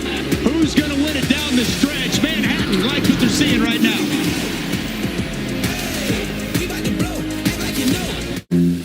It's me, Wednesday Addams. Immerse yourself in the vibrant culture of Ireland, where traditional music, dance, and storytelling come alive. Explore ancient ruins, visit museums and galleries showcasing Ireland's rich history and heritage, and savor the flavors of authentic Irish cuisine. Just a beautiful country. We've had a great week here in Dublin, and like last year's nail-biter between Georgia Tech and Florida State, a close game here in the fourth quarter between Big 12 rivals Iowa State and Kansas State. The Wildcats just tied it up now, kicking deep to Flora. He'll field it on his 6-yard line. And Flora has some room straight ahead, but then gets planted at the 26-yard line. Well, Kansas State has a new play caller this year, and former Texas Tech head coach Matt Wells. He's on the staff second year, but first year calling plays. You see him to the right there of Avery Johnson on the bench. Coach Wells is awesome, and I know he's been very excited about this opportunity. He hasn't called plays since he was at Utah State as the head coach before he hired Josh Heupel to come in as his offensive coordinator. He had some excitement, some giddiness, but he even told me that it's different to be on the headset and game planning all week than being in there making the calls in the game. His first time back making the calls. What a big time call that was for the touchdown pass. Ball on the ground again. Beck picks it up cleanly and fires complete. Well done to Eli Green. Let's check in with Taylor McGregor. And I can tell you, Matt Wells and Avery Johnson have been communicating the entire game, sitting side by side the entire game, just like we're seeing right now. And you can see a note card that Matt Wells has. It says notes of the game, and after every series they'll go over things that Johnson did like, he didn't like, and just before that last series he told Jace Brown they were coming for him. Meanwhile, the play calling for Iowa State by Taylor Mauser, second-year offensive coordinator, pretty good on this drive. Big play on the ground for Carson Hansen near midfield. Great report there, Taylor, and I love that shot of that card. But to your point, Dave, Taylor Mauser is taking no backseat whatsoever. We haven't seen or heard from Carson Hansen in a while. What a nice, explosive run that was.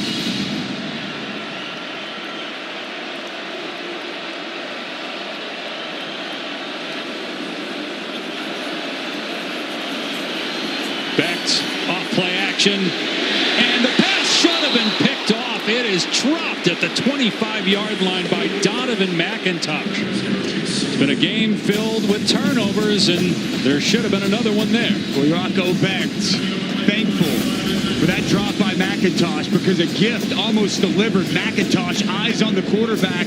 This ball thrown right to him as he works back to the football, just unable to come up with the interception. I wonder if that's on the receivers, Dusty. You got a lot of guys who have not played before for Iowa State at that position. First game of the year, obviously. Carson Hansen with room, and he's got a first down inside the 40-yard line to the 36. Hansen starting to heat up. 15 yards on the ground. How about Jim Boniface, the center? Watch him get up to the second level. Watch him work up. Really does a nice job opening up this hole. Works through the nose tackle. And a good cutback there by Carson Hansen. Now give Jim Boniface a lot of credit. Back in 2023, started every game as a center. Was a backup last year. Now getting another opportunity to start. And a good job opening that hole. Another first down run. Hansen up the gut one more time. 8 more yards for a player that Matt Campbell told us is poised for a breakout year. This after scoring 13 touchdowns a year ago for Iowa State. Well, I love what I'm seeing from this offensive line. Really good job inside, some combo blocks. Saw the right guard, Brendan Black, pull around. The second half, we've seen Iowa State more committed to running the football. It's paying dividends on this drive. It was Sama in the third quarter. It's Hansen in the fourth quarter. We did not see much of Hansen since the first period. But on a roll right now, picking up another first down for Iowa State on the ground. They're starting to lean on that K-State defense. A gain of 7. They'll move the sticks down to the 21 early in the fourth in a tie game. Just so much movement on the right side. It's Brendan Black.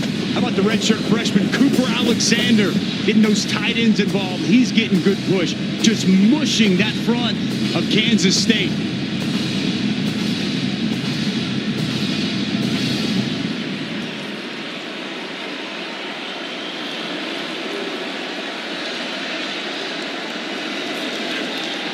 Back from the pocket. Everybody covered. He takes off. And then throws it away before he stepped out of bounds, which would have been a loss of about 10 had he done that. So smart there to get rid of it before he stepped out. Pressure from Travis Bates of K-State. Well, we went from having not much offense, all about the defense of these last 3 drives. 2 in a row for Iowa State, moving the football well with regularity. Kansas State off their touchdown drive. Maybe as this game's gone on, the opener offense is starting to get a little bit better feel for the conditions, the field, and starting to click here in the fourth. Still overcast, but no rain right now. Abu Sama with blockers in front, inside the 30 and banged out a play at about the 27-yard line by true freshman Logan Bartley. Third down coming up. That's a big third down, as Iowa State has had their struggles, just 2 of 10 throughout the course of this ball game. We've seen Kansas State dial up quite a few pressures here on third down. And they protect and give Rocco the time that he needs. There's the pressure coming.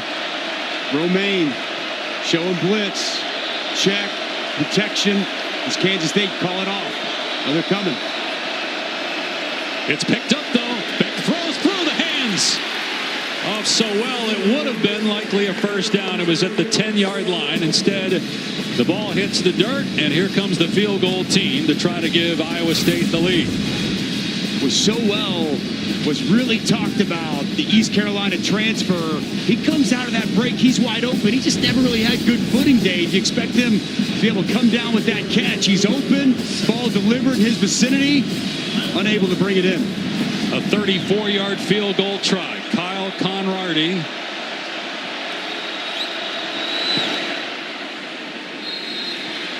And Iowa State has the lead back. Conradi missed a 49-yarder in the first half, but is good here from 34. The Cyclones with 10 minutes to go. Lead in Dublin by 3.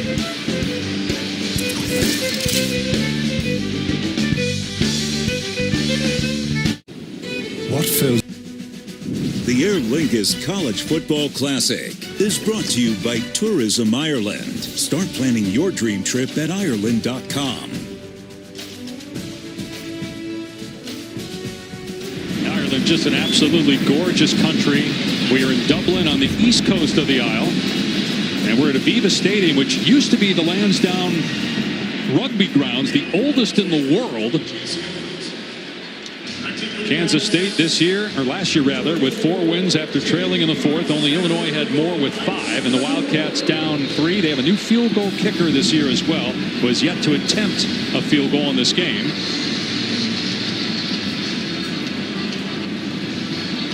Chase T. Gilbert will kick it deep to Bryce Nornberg. College football opener, Big 12 opener. Nornberg across the 10 and goes high in the air before he is upended at the 21-yard line by Caden Cook.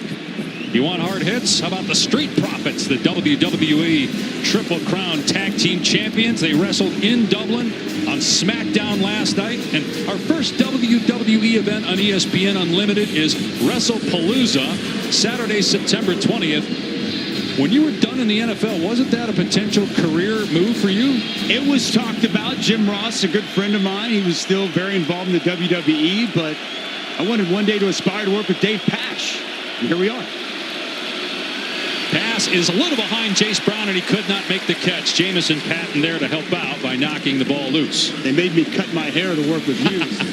I could have kept the long mane in the WWE. I mean, Avery Johnson would certainly be appreciative of you kept the long blonde hair. When we met with him yesterday, I think both you and I, we had hair envy of what Avery Johnson had going on. Well, I had none. Yours used to look like his. Johnson, 18 of 27, a touchdown. He also has a rushing score. He'll keep it. Cuts upfield. There's a flag down. Johnson is loose. First down, but looks like it's going to be holding, thrown at the feet of an offensive lineman. It's going to be John Pastore. Holding, number 78, offense. 10-yard penalty, second down. And Chris Kleiman, as you read lips, does not like the call. Pastore here going to be working on the outside. Take a good look. That left hand a little bit outside. Did he get a hold? They go to the ground. I didn't think it was egregious, but given the way the defensive lineman kind of got hurled to the ground, it's going to draw the flag. Sixth penalty on Kansas State. Still one on Iowa State. Now it's 2nd and 20 from the K-State 11-yard line.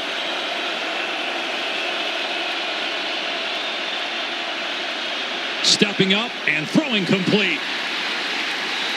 Close to a first down, a couple of yards short is Jerron Tibbs. Third down and about 3 after a gain of 18. I really like the poise and composure. Watch Avery Johnson work. He's got a defender barreling down on him. He's cool, calm, eyes down the field.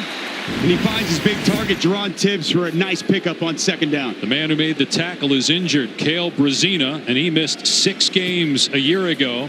Iowa State had all kinds of injuries at linebacker last year.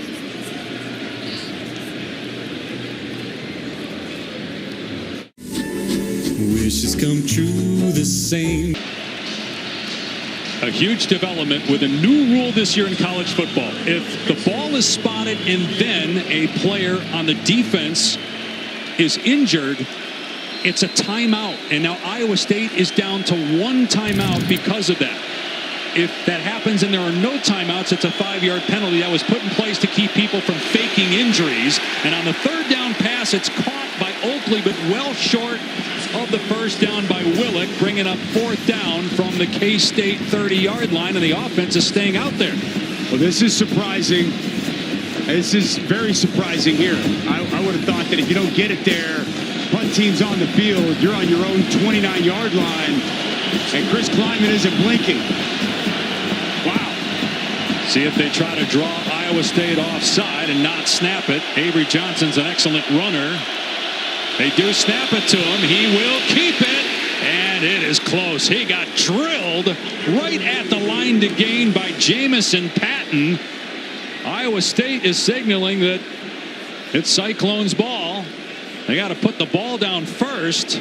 Well, he got a rough spot. That's short. Spot short. It's a turnover on downs, and Iowa State takes over at the K-State 30. Wow, what a call by Chris Kleiman. They're going quarterback sweep. And as you mentioned, Avery Johnson, he gets just walloped. Absolutely belted. And the mark short of the line to gain. Take a look at this. Just quarterback sweep, pull front side, guard and tackle. Tough to tell from that angle. Boy, I agree with you on the spot. I thought he was a little further upfield. He fell forward. Although it's where the ball is, not his body. Boy, I'm going to tell you what, Jamison Patton comes up and lowers the boom. Ooh, Matt Austin, our rules expert. Matt, I don't know if you had a different look at it. Your thoughts on whether this was the right call on the field?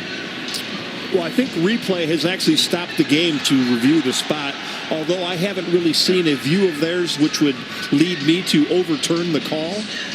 but it looks like they are going to take a look at it. It's extremely close, and unless you've got a shot right down the line, it's extremely difficult to make a ruling that other than what was on the field. Matt, while we have you, I want to go back to the call against Iowa State that cost them the timeout. I know that's put in place, that new rule to keep players from faking injuries. You got to live with that, right? Because it looked like Cale Brazina really was injured on that play. Yeah, I agree with you. It was very unfortunate that he actually was hurt, and it was very, very close. Replay was taking a look at it. It is reviewable. Replay can decide if the ball was down before he went to the ground. He was definitely limping before that. If an official had seen that, I wouldn't have been surprised if they would have given the timeout back due to the fact that he was actually injured. Yeah, good stuff, Matt. We'll see if that comes back to haunt Iowa State. Right now, they've got the ball. That's right. At K-State's third. That'll be a rule we talk about all throughout the year in college football. It's the first time we've seen it play out, so we need to make sure we explain it. But right now, the question is this a first down? This is a game-changing play right now. It's either first down Kansas State or Iowa State's going to get the ball on the 30-yard line. You're not going to be able to tell from this side. Well, the question also I have, Dusty, is was his ankle, his shin down, and that's why they spotted it where they did. Watch his shin, his right leg there, and his knee. I mean, you're looking at it, but you can't see the ball. I know. I just don't know if you're going to have indisputable evidence that's going to reverse this call. But I still, that initial spot, it looked a little bit short. Did he make it all the way to 31? After review, the ruling on the field is upheld. The runner was short of the line to gain. First down, Iowa State. So gone are the terms of whether it stands or confirmed. It's just upheld now. And so I think because you could not see the ball, impossible to overturn that via replay. Well, who am I to question Chris Klieman? He clearly came. He's been very aggressive all throughout the course of this ball game on fourth down. But, man, from your own 29, down 3. He trusts his defense, clearly. He trusts his defense, and he trusts his quarterback. They put the ball in Avery Johnson's hand, and that was just a great play by Jamison Patton, the safety, coming up and putting that lick on Avery Johnson. Carson Hansen is the running back. Boy, he looks fresh. Did not see him much in the second and third quarters. They'll run him here. Grabbed at the line of scrimmage, but able to break that arm tackle and pick up a couple of yards. Gabe Powers coming downhill to make that play. What can Iowa State do with the big stop from their defense? Same as a turnover. Iowa State's defense getting their offense the ball back in prime real estate. And you asked during one of the breaks, is this why we didn't see Carson Hansen to keep him fresh for the fourth quarter? Because right now, they have not been able to tackle him, even if they hit him at the line of scrimmage. Back to throw, down the seam, it's caught by Bramer inside the 10. It'll be first and goal for Iowa State at the Kansas State 7. Well, he's 6'7", he's such a big target. One of these multiple tight ends that Iowa State loves to use. He clears that second-level linebacker in zone coverage, and a strike from Rocco Beck. Back to Hansen. And he's bottled up after a gain of 1. Boy, just a really nice job. Go back to that pass. Here, watch Bramer. A nice job with the route. As soon as he clears those linebackers, bam, he's that big target, easy throw for Rocco Beck. Carson Hansen, it's been a difference here in this quarter. 6 carries, 48 yards, carrying the load for this offense. Rocco Beck's had the hot hand. It's checked empty. Beck will keep it himself inside the 5, into the end zone. Touchdown, Iowa State.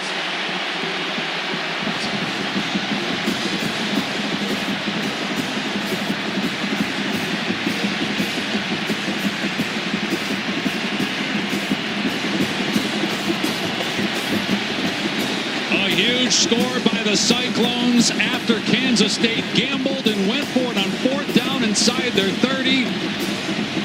The Cyclones take advantage, and we have our first 2-score lead here in Dublin.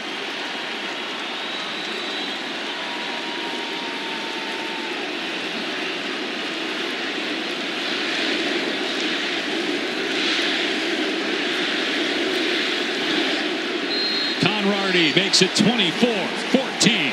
Iowa State, 6:38 to play. Well, it started with the fourth down stop. Jamison Patton flying downhill to make a play on fourth down. Avery Johnson going to run a quarterback sweep, and it's Patton. Boom! Comes down and gets the stop. And Roscoff, you're going to see a great job here and right here by the right tackle, Tyler Miller. Run that fullback, H-back in motion. Your right tackle with a nice block getting up to the linebacker, Desmond Purnell. And it's Rocco Beck making a cut, finding the end zone, and giving Iowa State a 2-score lead here in Dublin. And Anthony Beck, longtime NFL tight end, watching his son proudly, the junior quarterback, Wesley Chapel, Florida. Captain of this Iowa State team. Big 12 Freshman of the Year 2 years ago. Honorable mention all Big 12 last year. He's accounted for 3 scores. That one on the ground and 2 through the air. Plenty of time, though, for Kansas State. 6:38 on the clock, down 10, and they have an excellent quarterback in Avery Johnson. Nornberg on the short kickoff. Gets tripped up. That slowed him down, and he's tackled at the 35-yard line. Quentin Taylor Jr. got enough of the return man, and Avery Johnson will look to do what he did 4 times last year, get a come-from-behind win. Dave Pasch, Dusty Dvorak, Taylor McGregor here in Dublin, along with Matt Austin, our rules expert, on the 10th ever game in Ireland, the first for the Big 12 and the first ever for ranked teams. North Carolina TCU will play here next year. They'll meet Monday night, ESPN, week from Monday. Bill Belichick's debut at North Carolina. Johnson off play action, moving left, throws it deep, got a man wide open. Wow, Jaron Bradley gets behind the defense and scores. Touchdown, Kansas State. What a response.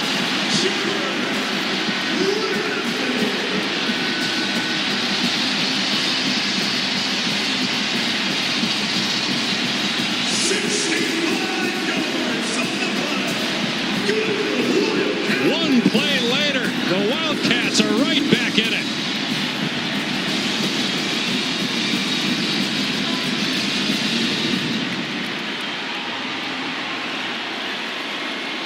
And like Rocco Beck, Avery Johnson now with 2 passing touchdowns and a rushing score. Luis Rodriguez, first-year kicker for K-State, puts it through, and it's a 3-point game again. Well, the redshirt freshman, Cummings Coleman, the staff told us he's been excellent, and we're going to see a lot of him. He's going to be playing the safety position. Go ahead and roll that, guys. Play the safety position. Now freeze it for me. Freeze it. Cummins looking down inside. Give me a different look. The safety was looking down inside. He's got to be over the top. He never gets over the top. Cummins right here. He's got to get over the top of this. His vision is down inside on Jace Brown, and nobody runs with the vertical from Bradley. Safety's got to get over the top here. His vision gets back inside to Jace Brown. Nobody over the top, and it's a walk-in touchdown for Kansas State. Bradley spent last year at Boston College, was at Texas Tech for 3 years. And we expected big things from the big receiver today, but he had been quiet until that 65-yard touchdown. He had just 2 catches for 10 yards prior. And the fans in Manhattan know their team is right back in this one with 6:23 to go. Another short kickoff, and Flores got it. Past the 25, slips a tackle, past the 30, and dragged down at the 37-yard line by Wesley Fair. What an answer from Kansas State. Wow. Just when it felt like Iowa State secures a 2-score lead, bam, quick strike. Kansas State, one of the more explosive offenses in college football last year, a huge explosive play. But Iowa State, they've been really moving the football well here in this second half, Dave. They've run the ball much much more effectively. They ran it for 23 yards in the first half, 90 here in the second half. They've leaned on that offensive line, Carson Hansen, Rocco Becht, and they've run the football very well. And just think, we got a whole season to go. This is the first game. We got 4 more months of this. But what an opener here in Dublin. From the 37, Becht sideline pass pulled in by Burkle and hit out of play by B.J. Payne after a gain of 3. These teams, it's always close when you put Iowa State and Kansas State on the football field. It don't matter if it's in Manhattan, it's in Ames, or it's across the pond in Dublin, Ireland. 13 one-score games since 2008. That's the most in college football. 109th consecutive meeting between these two schools. Run play. Hansen downhill. First down past midfield. Powers his way to the 49. The right side of this offensive line is doing work, ladies and gentlemen. Absolute work. It's Tyler Miller. It's Brandon Black. Watch the push here off the right side. Just watch the mash down. The movement on the double. Burkle getting just enough of that second level. And Dave, Carson Hansen looks like a different player here in this second half. He is running with a purpose. He is running with fresh legs. And his presence has been felt mightily in this final frame. Masterful job by Matt Campbell and company, how they've used both their backs today, Hansen and Samu. Hansen again wrestled to the ground after a pickup of 2. Diving over the top that time was Gabe Powers. Inside 5 minutes to go here in the fourth quarter in Ireland.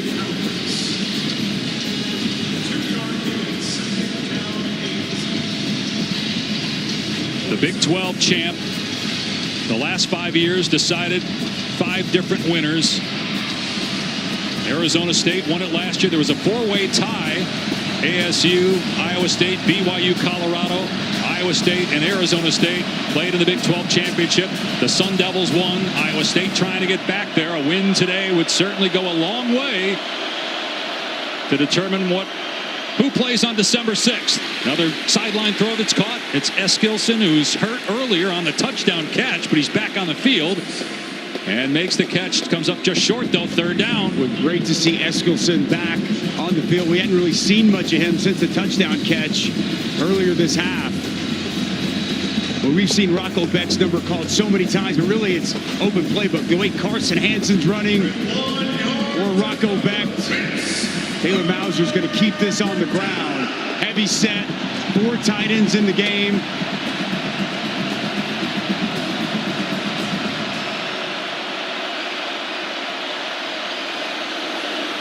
Becht pulls it back, lobs it, caught. Burkle, first down inside the 25. What a call for Iowa State. So much for keeping it on the ground. That's why Taylor Mauser is so good at what he does. He's going to fake, and then he's just going to sneak out. Great job by Rocco, selling the play action. Burkle sells it so well, stock blocks, sheds, releases, comes wide open, and a great find. What a play call by Taylor Mauser. That is trust in a veteran quarterback in that spot and executing to perfection. Iowa State by 3, inside 3 to play. Ball on the 23 of Kansas State. Play clock down to 3. Hansen running to the right. And he gets mauled. Gabe Powers in there along with Cody Stufflebean, a team captain. Clock stopped at 2:39 as it appears Kansas State has called the timeout. That will leave the Wildcats with 2. They got 2 and the 2-minute. Right. Year 2 of that new rule in college football. In each half, get an extra stoppage like the NFL with a 2-minute warning.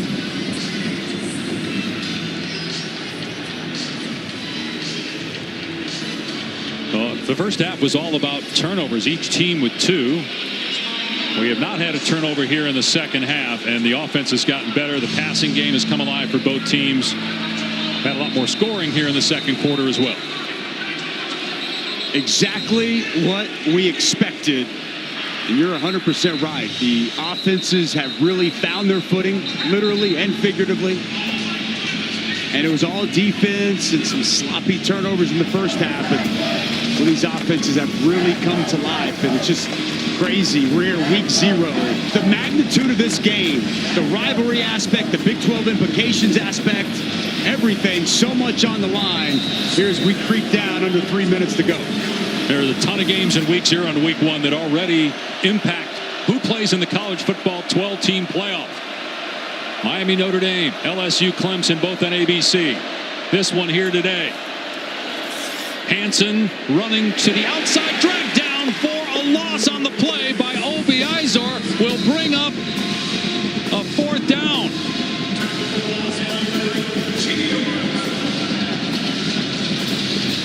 Check that 3rd down. Excuse me, 3rd down and 10 here for Iowa State. Got to go a little misdirection. Watch Obi Izor get up, set this edge, and not allow Carson Hansen to get outside. Really good job working off that block of Brennan Black.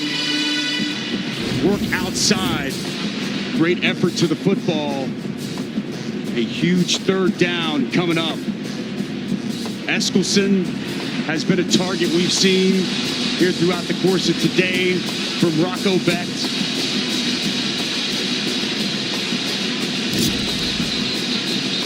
So we mentioned 5 different Big 12 champs the last 5 years. Obviously, Oklahoma and Texas are now in the SEC. Kansas State won it in 2022. Not pictured, Iowa State. They have not won a Big 12 championship. Matt Campbell's done as good a job as anybody in the country the last decade. They've been to the title game twice. They won 11 games last year, a program record, and they have a chance to beat their rival Kansas State for the 3rd straight year. But a huge 3rd down and 10 coming up with 2:32 to go on the K-State 23 in front of a sold-out Aviva Stadium in Dublin, Ireland. Beck to the air, steps up, takes off. Beck makes a move, but he's planted about 4 yards short of a 1st down by V.J. Payne. 4th down. Iowa State has not sent the kicking team out there yet. Timeout, final timeout taken right there.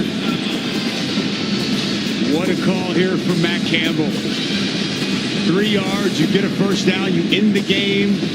You can kick a field goal, potentially take a 6-point lead, and force Kansas State to have to go down and score a touchdown. My gut tells me he's going to kick the field goal here, but there's been no sign from where we're sitting that the field goal unit's going to go on. Kyle Conradi, the kicker, has made a 34-yarder in this game. They say in the game. And we'll see if Matt Campbell does just that. Now, Conradi last year, 6 of his 7 misses were from 40-plus. He's pretty much a guarantee. Hard to say that about any college kicker, but he's as close to it as there is. It would be about a 34-yarder again here to make it a 6-point lead, but then you risk losing the game, obviously, with Kansas State needing a touchdown and an extra point then. And it's a long 3 now. I mean, it's pretty much 4. And the offense coming out of the field, they're trusting Rocco Becht to get a 1st down. And if they can get these 3.5-ish yards, they'll secure, for the most part, a huge victory here in Dublin. Right. The only other stoppage would be the 2-minute timeout. K-State out of timeouts. 4th down and 3.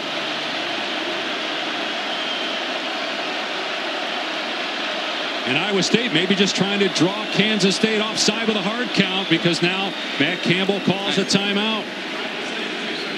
And we'll see. Maybe he calls a timeout to see what they're in. They're going to come back out and keep their offense on the field. Yeah. But it also would not surprise me whatsoever. Well, we see Conradi go out there to try to make this field goal. To your point, 1 play, 3 yards away, you essentially win the game. You kick the field goal, even if he makes it. Kansas State puts together a long drive. Even though they don't have timeouts, inside 2 minutes, you would get the clock to stop on 1st downs to reset the sticks. But Kansas State can go down and win the game on that last drive. They don't know. Offense. But you would kick it in this situation, right? I would. I'm a little bit more conservative. I understand what they're looking at, what they're going through. And you got a veteran guy in Rocco Becht who started a lot of football games for you and You feel better about putting the ball in his hands. Look, the field has been chewed up. It was raining earlier, and that really impacted footing throughout. That could play into Matt Campbell's decision here to go for it on 4th and 3. Neither team has a timeout.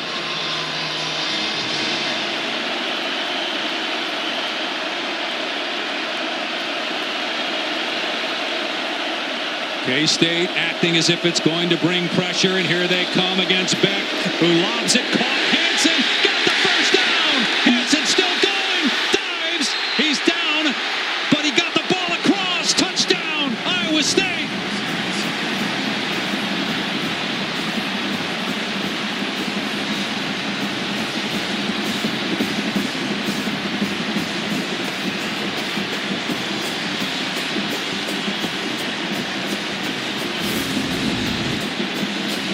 Trust your quarterback, trust your veteran team, and get it to your running back, Carson Hansen, who has been an absolute beast in this 4th quarter.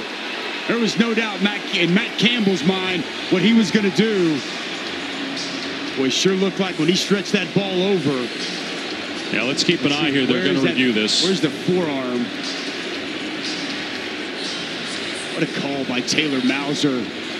Matt Campbell. Ball It's going to be, that forearm might have slid on the ground before the ball crossed the plane, Dave. Take a look at the opposite angle here. Now his forearm is down. The ball is short of the goal line. But at this point, that may actually help Iowa State in a way, I guess. I mean, if you either way, you're in good shape. You score, you're up 2 scores, but you have a chance. I think they're in good shape. Just take more time off the clock. That's right. Take the clock all the way down after the 2-minute timeout if you want.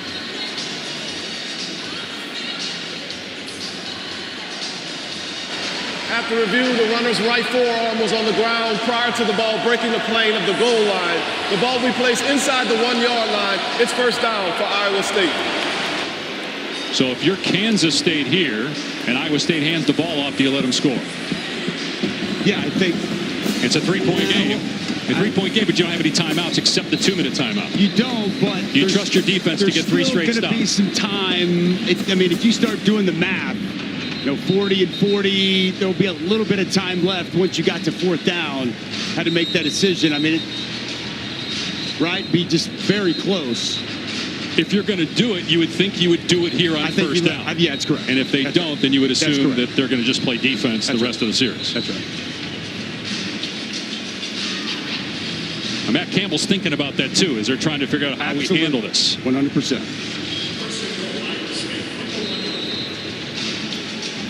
So back to a 3-point game. The clock is running because, remember, he was downed inbounds. Yeah, they should not snap this. Right, so the clock will go down to 2 minutes. To the 2-minute timeout. So now at this point, it'll be interesting to see, do they try to score after this 2-minute timeout? Right, you could take a knee 3 times.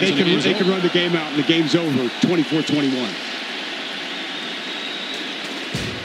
So back with the conclusion. No timeouts left for Kansas State. Iowa State on the goal line, up 3.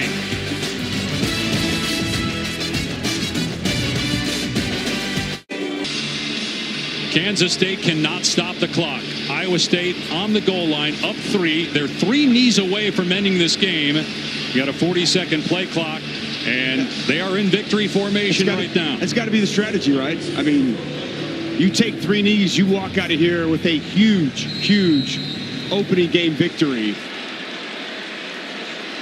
They fumbled the ball on the K-State 1 in the first quarter of the game and turned it over.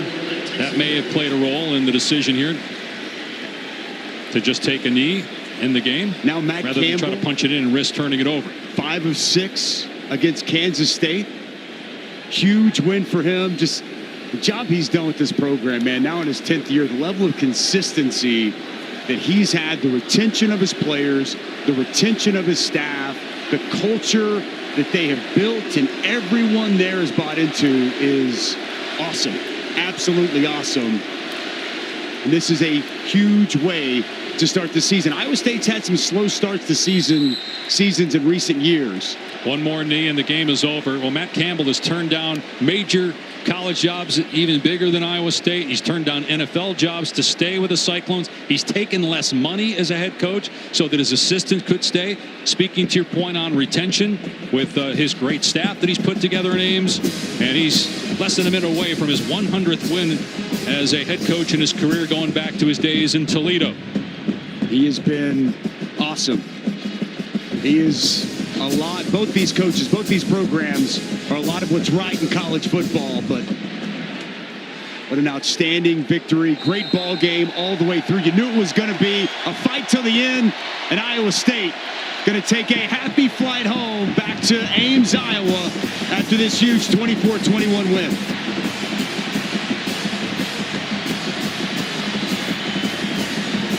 Will they meet again in December 6th in Arlington for the Big 12 championship game? It's very possible. Kansas State, according to ESPN Analytics, the favorite to win the conference, but Iowa State will take that mantle at least until the Week 1 games kick off after this huge win here in Dublin. And let's check in with Taylor down on the field. Thank you. 4th and 3 with 2:26 to play. What gave you the confidence to go for it? Well, our quarterback gives me a lot of confidence, and he's a great football player. It's a great call by our offensive coordinator. Great job by Gabe Burkle. He's one of our best players, and just great execution. You know, we work on that all camp, and a great opportunity to do that. It wasn't perfect all day long, but when we needed it the most, it was really good. What was the difference for the offense in the second half? Yeah, again, we just made some great adjustments. You know, we saw some things different in the first game, and the opportunity to make great adjustments and have the ability to do that. It's great to have a staff that we've been together for so long that we got the confidence we can make those adjustments. What allowed Carson Hansen to really be a part of the game plan? Well, I thought that O-line really did a great job in the second half. Our tight ends, O-line, thought they did a great job with execution. And, man, Carson's a really great player. We're really proud of him. 3 straight now against Kansas State. What does that do for your program? Well, I think those are great wins. Anytime you beat quality opponents, that's awesome. And we got a long way to go. It's game 1, and there's a lot of football left. And we're going to have to see if we're tough enough as a program and as a team to fly back home and get ready for a great South Dakota team next week. Thank you, Coach. Thank you. Dave? 100 wins now, Taylor, for Matt Campbell in his head coaching career. 65 in Ames, the winningest coach in Iowa State history. They will celebrate tonight here in Dublin, but then got to get back to work as they fly home tomorrow to Iowa. Rocco Becht now with Taylor. Thanks, Dave. Rocco, when your coach gave you the vote of confidence on 4th and 3, what was going through your mind? Man, we called a great play. He gave me 2 plays, and he had me decide, so I decided with that one. And I knew we were going to have a chance to get it with them bringing 0, and so it ended up working. So why did you go with that specific play? Because we've worked that in practice, and it's been working for us, and I felt more confident with it, and I had trust in my guys. For you personally, what does 3 straight against Kansas State mean? I mean, it's awesome. I mean, to have 3 straight against a rival team, against a great team in Kansas State, we just got to keep pushing. We got to be better than today, and so we'll be better next week. Your offense really showed up big in the second half. What allowed for that? I think these are mid-game adjustments by the coaches, by us. They did a really good job calming us down, but we all got to be better as an offense and put up some better points next week. Thank you for the time. Yeah, thank you. Dave? Well, Taylor, you heard, obviously you were talking to Matt Campbell about the trust he has in Rocco Becht. He gives them, they give their quarterback 2 plays there to make the right decision, to make the right read, and he did. That is the part of it where you ask me what would you do. I lean conservative, kick the field goal. When you've got a player like Rocco Becht who's played that much football, who's won 18 games for you, who's been in the fire, who you completely and totally trust, you put the ball in your quarterback's hands, and he paid it off. And how about that? Taylor Mauser was telling us before the game, the communication between those two is so good. The trust is so real. Give him 2 plays, let him look at the defense, and decide which he likes the most. And boy, it could not have played out any better for Rocco Becht and Iowa State. What a win. It started with turnovers early on, and Dylan Edwards, he never played again after this. One of K-State's best players got hurt on that muff punt that was recovered by Iowa State, but then the Cyclones gave it right back. So no score at that point. There were 4 total turnovers in the first half, 2 by each team. One of 2 passing touchdowns for Rocco Becht. Avery Johnson had a pair of touchdown passes. Each quarterback had a rushing score as well. But this was a decision that could come back to haunt Chris Kleiman, electing to go for it on 4th down inside his own 30. Backed with the touchdown to make it a 2-score game. K-State comes right back. Avery Johnson finds Jaron Bradley. Inexplicably gets behind the defense 15 seconds later to make it a 1-score game again. But then on 4th down, Rocco Beck finding Carson Hansen to put the game away. What a second half, and exactly as we all expected. One that's going to come down to the wire, a 1-score game. It always is when Kansas State and Iowa State meet up, regardless of what continent you're on, Mr. Pash. And look, the Dylan Edwards injury, Chris Kleiman told Taylor McGregor at halftime that he's out for the game. We don't know the severity of that. Again, they've got a game next week. They got a whole season to go. That could play a role in what happens to Kansas State down the road. Ultimately, what does this mean for Iowa State? It's, yes, a win over their rival. It's 1 game. You still got 11 to go. But is this something that can catapult them to another double-digit win season? Because we know both teams, winner or loser of this game, has not fared well the rest of the season. Florida State, the greatest example of that, just 2 wins all of last year. Both these teams, how they handle going back and the jet lag in these next couple of weeks, that's going to be a real key.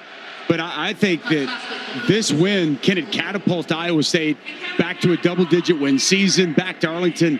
Absolutely. I mean, I think without question. I think coming in, a lot of people thought they were going to have a great chance to get back to Arlington already. Now this gives you just 1 game up. But for Kansas State, all is not lost. I mean, they can still, the grind is going to be more real. It's going to be tougher. But so is life in the Big 12. It's competitive each and every Saturday. There are no gimmies, and it's going to be a fun season to watch unfold and see how both of these teams do going back and handling this next month stretch of the season. Arizona State, the defending champs, will go to Ames in early November. Kansas State doesn't have to play the Sun Devils. But both teams will be in action at home next week after a 24-21 finish here in Dublin, Ireland, wrapping up the 4th edition of the Aer Lingus College Football Classic. For Dusty Dvorak, Taylor McGregor, Dave Pash saying so long from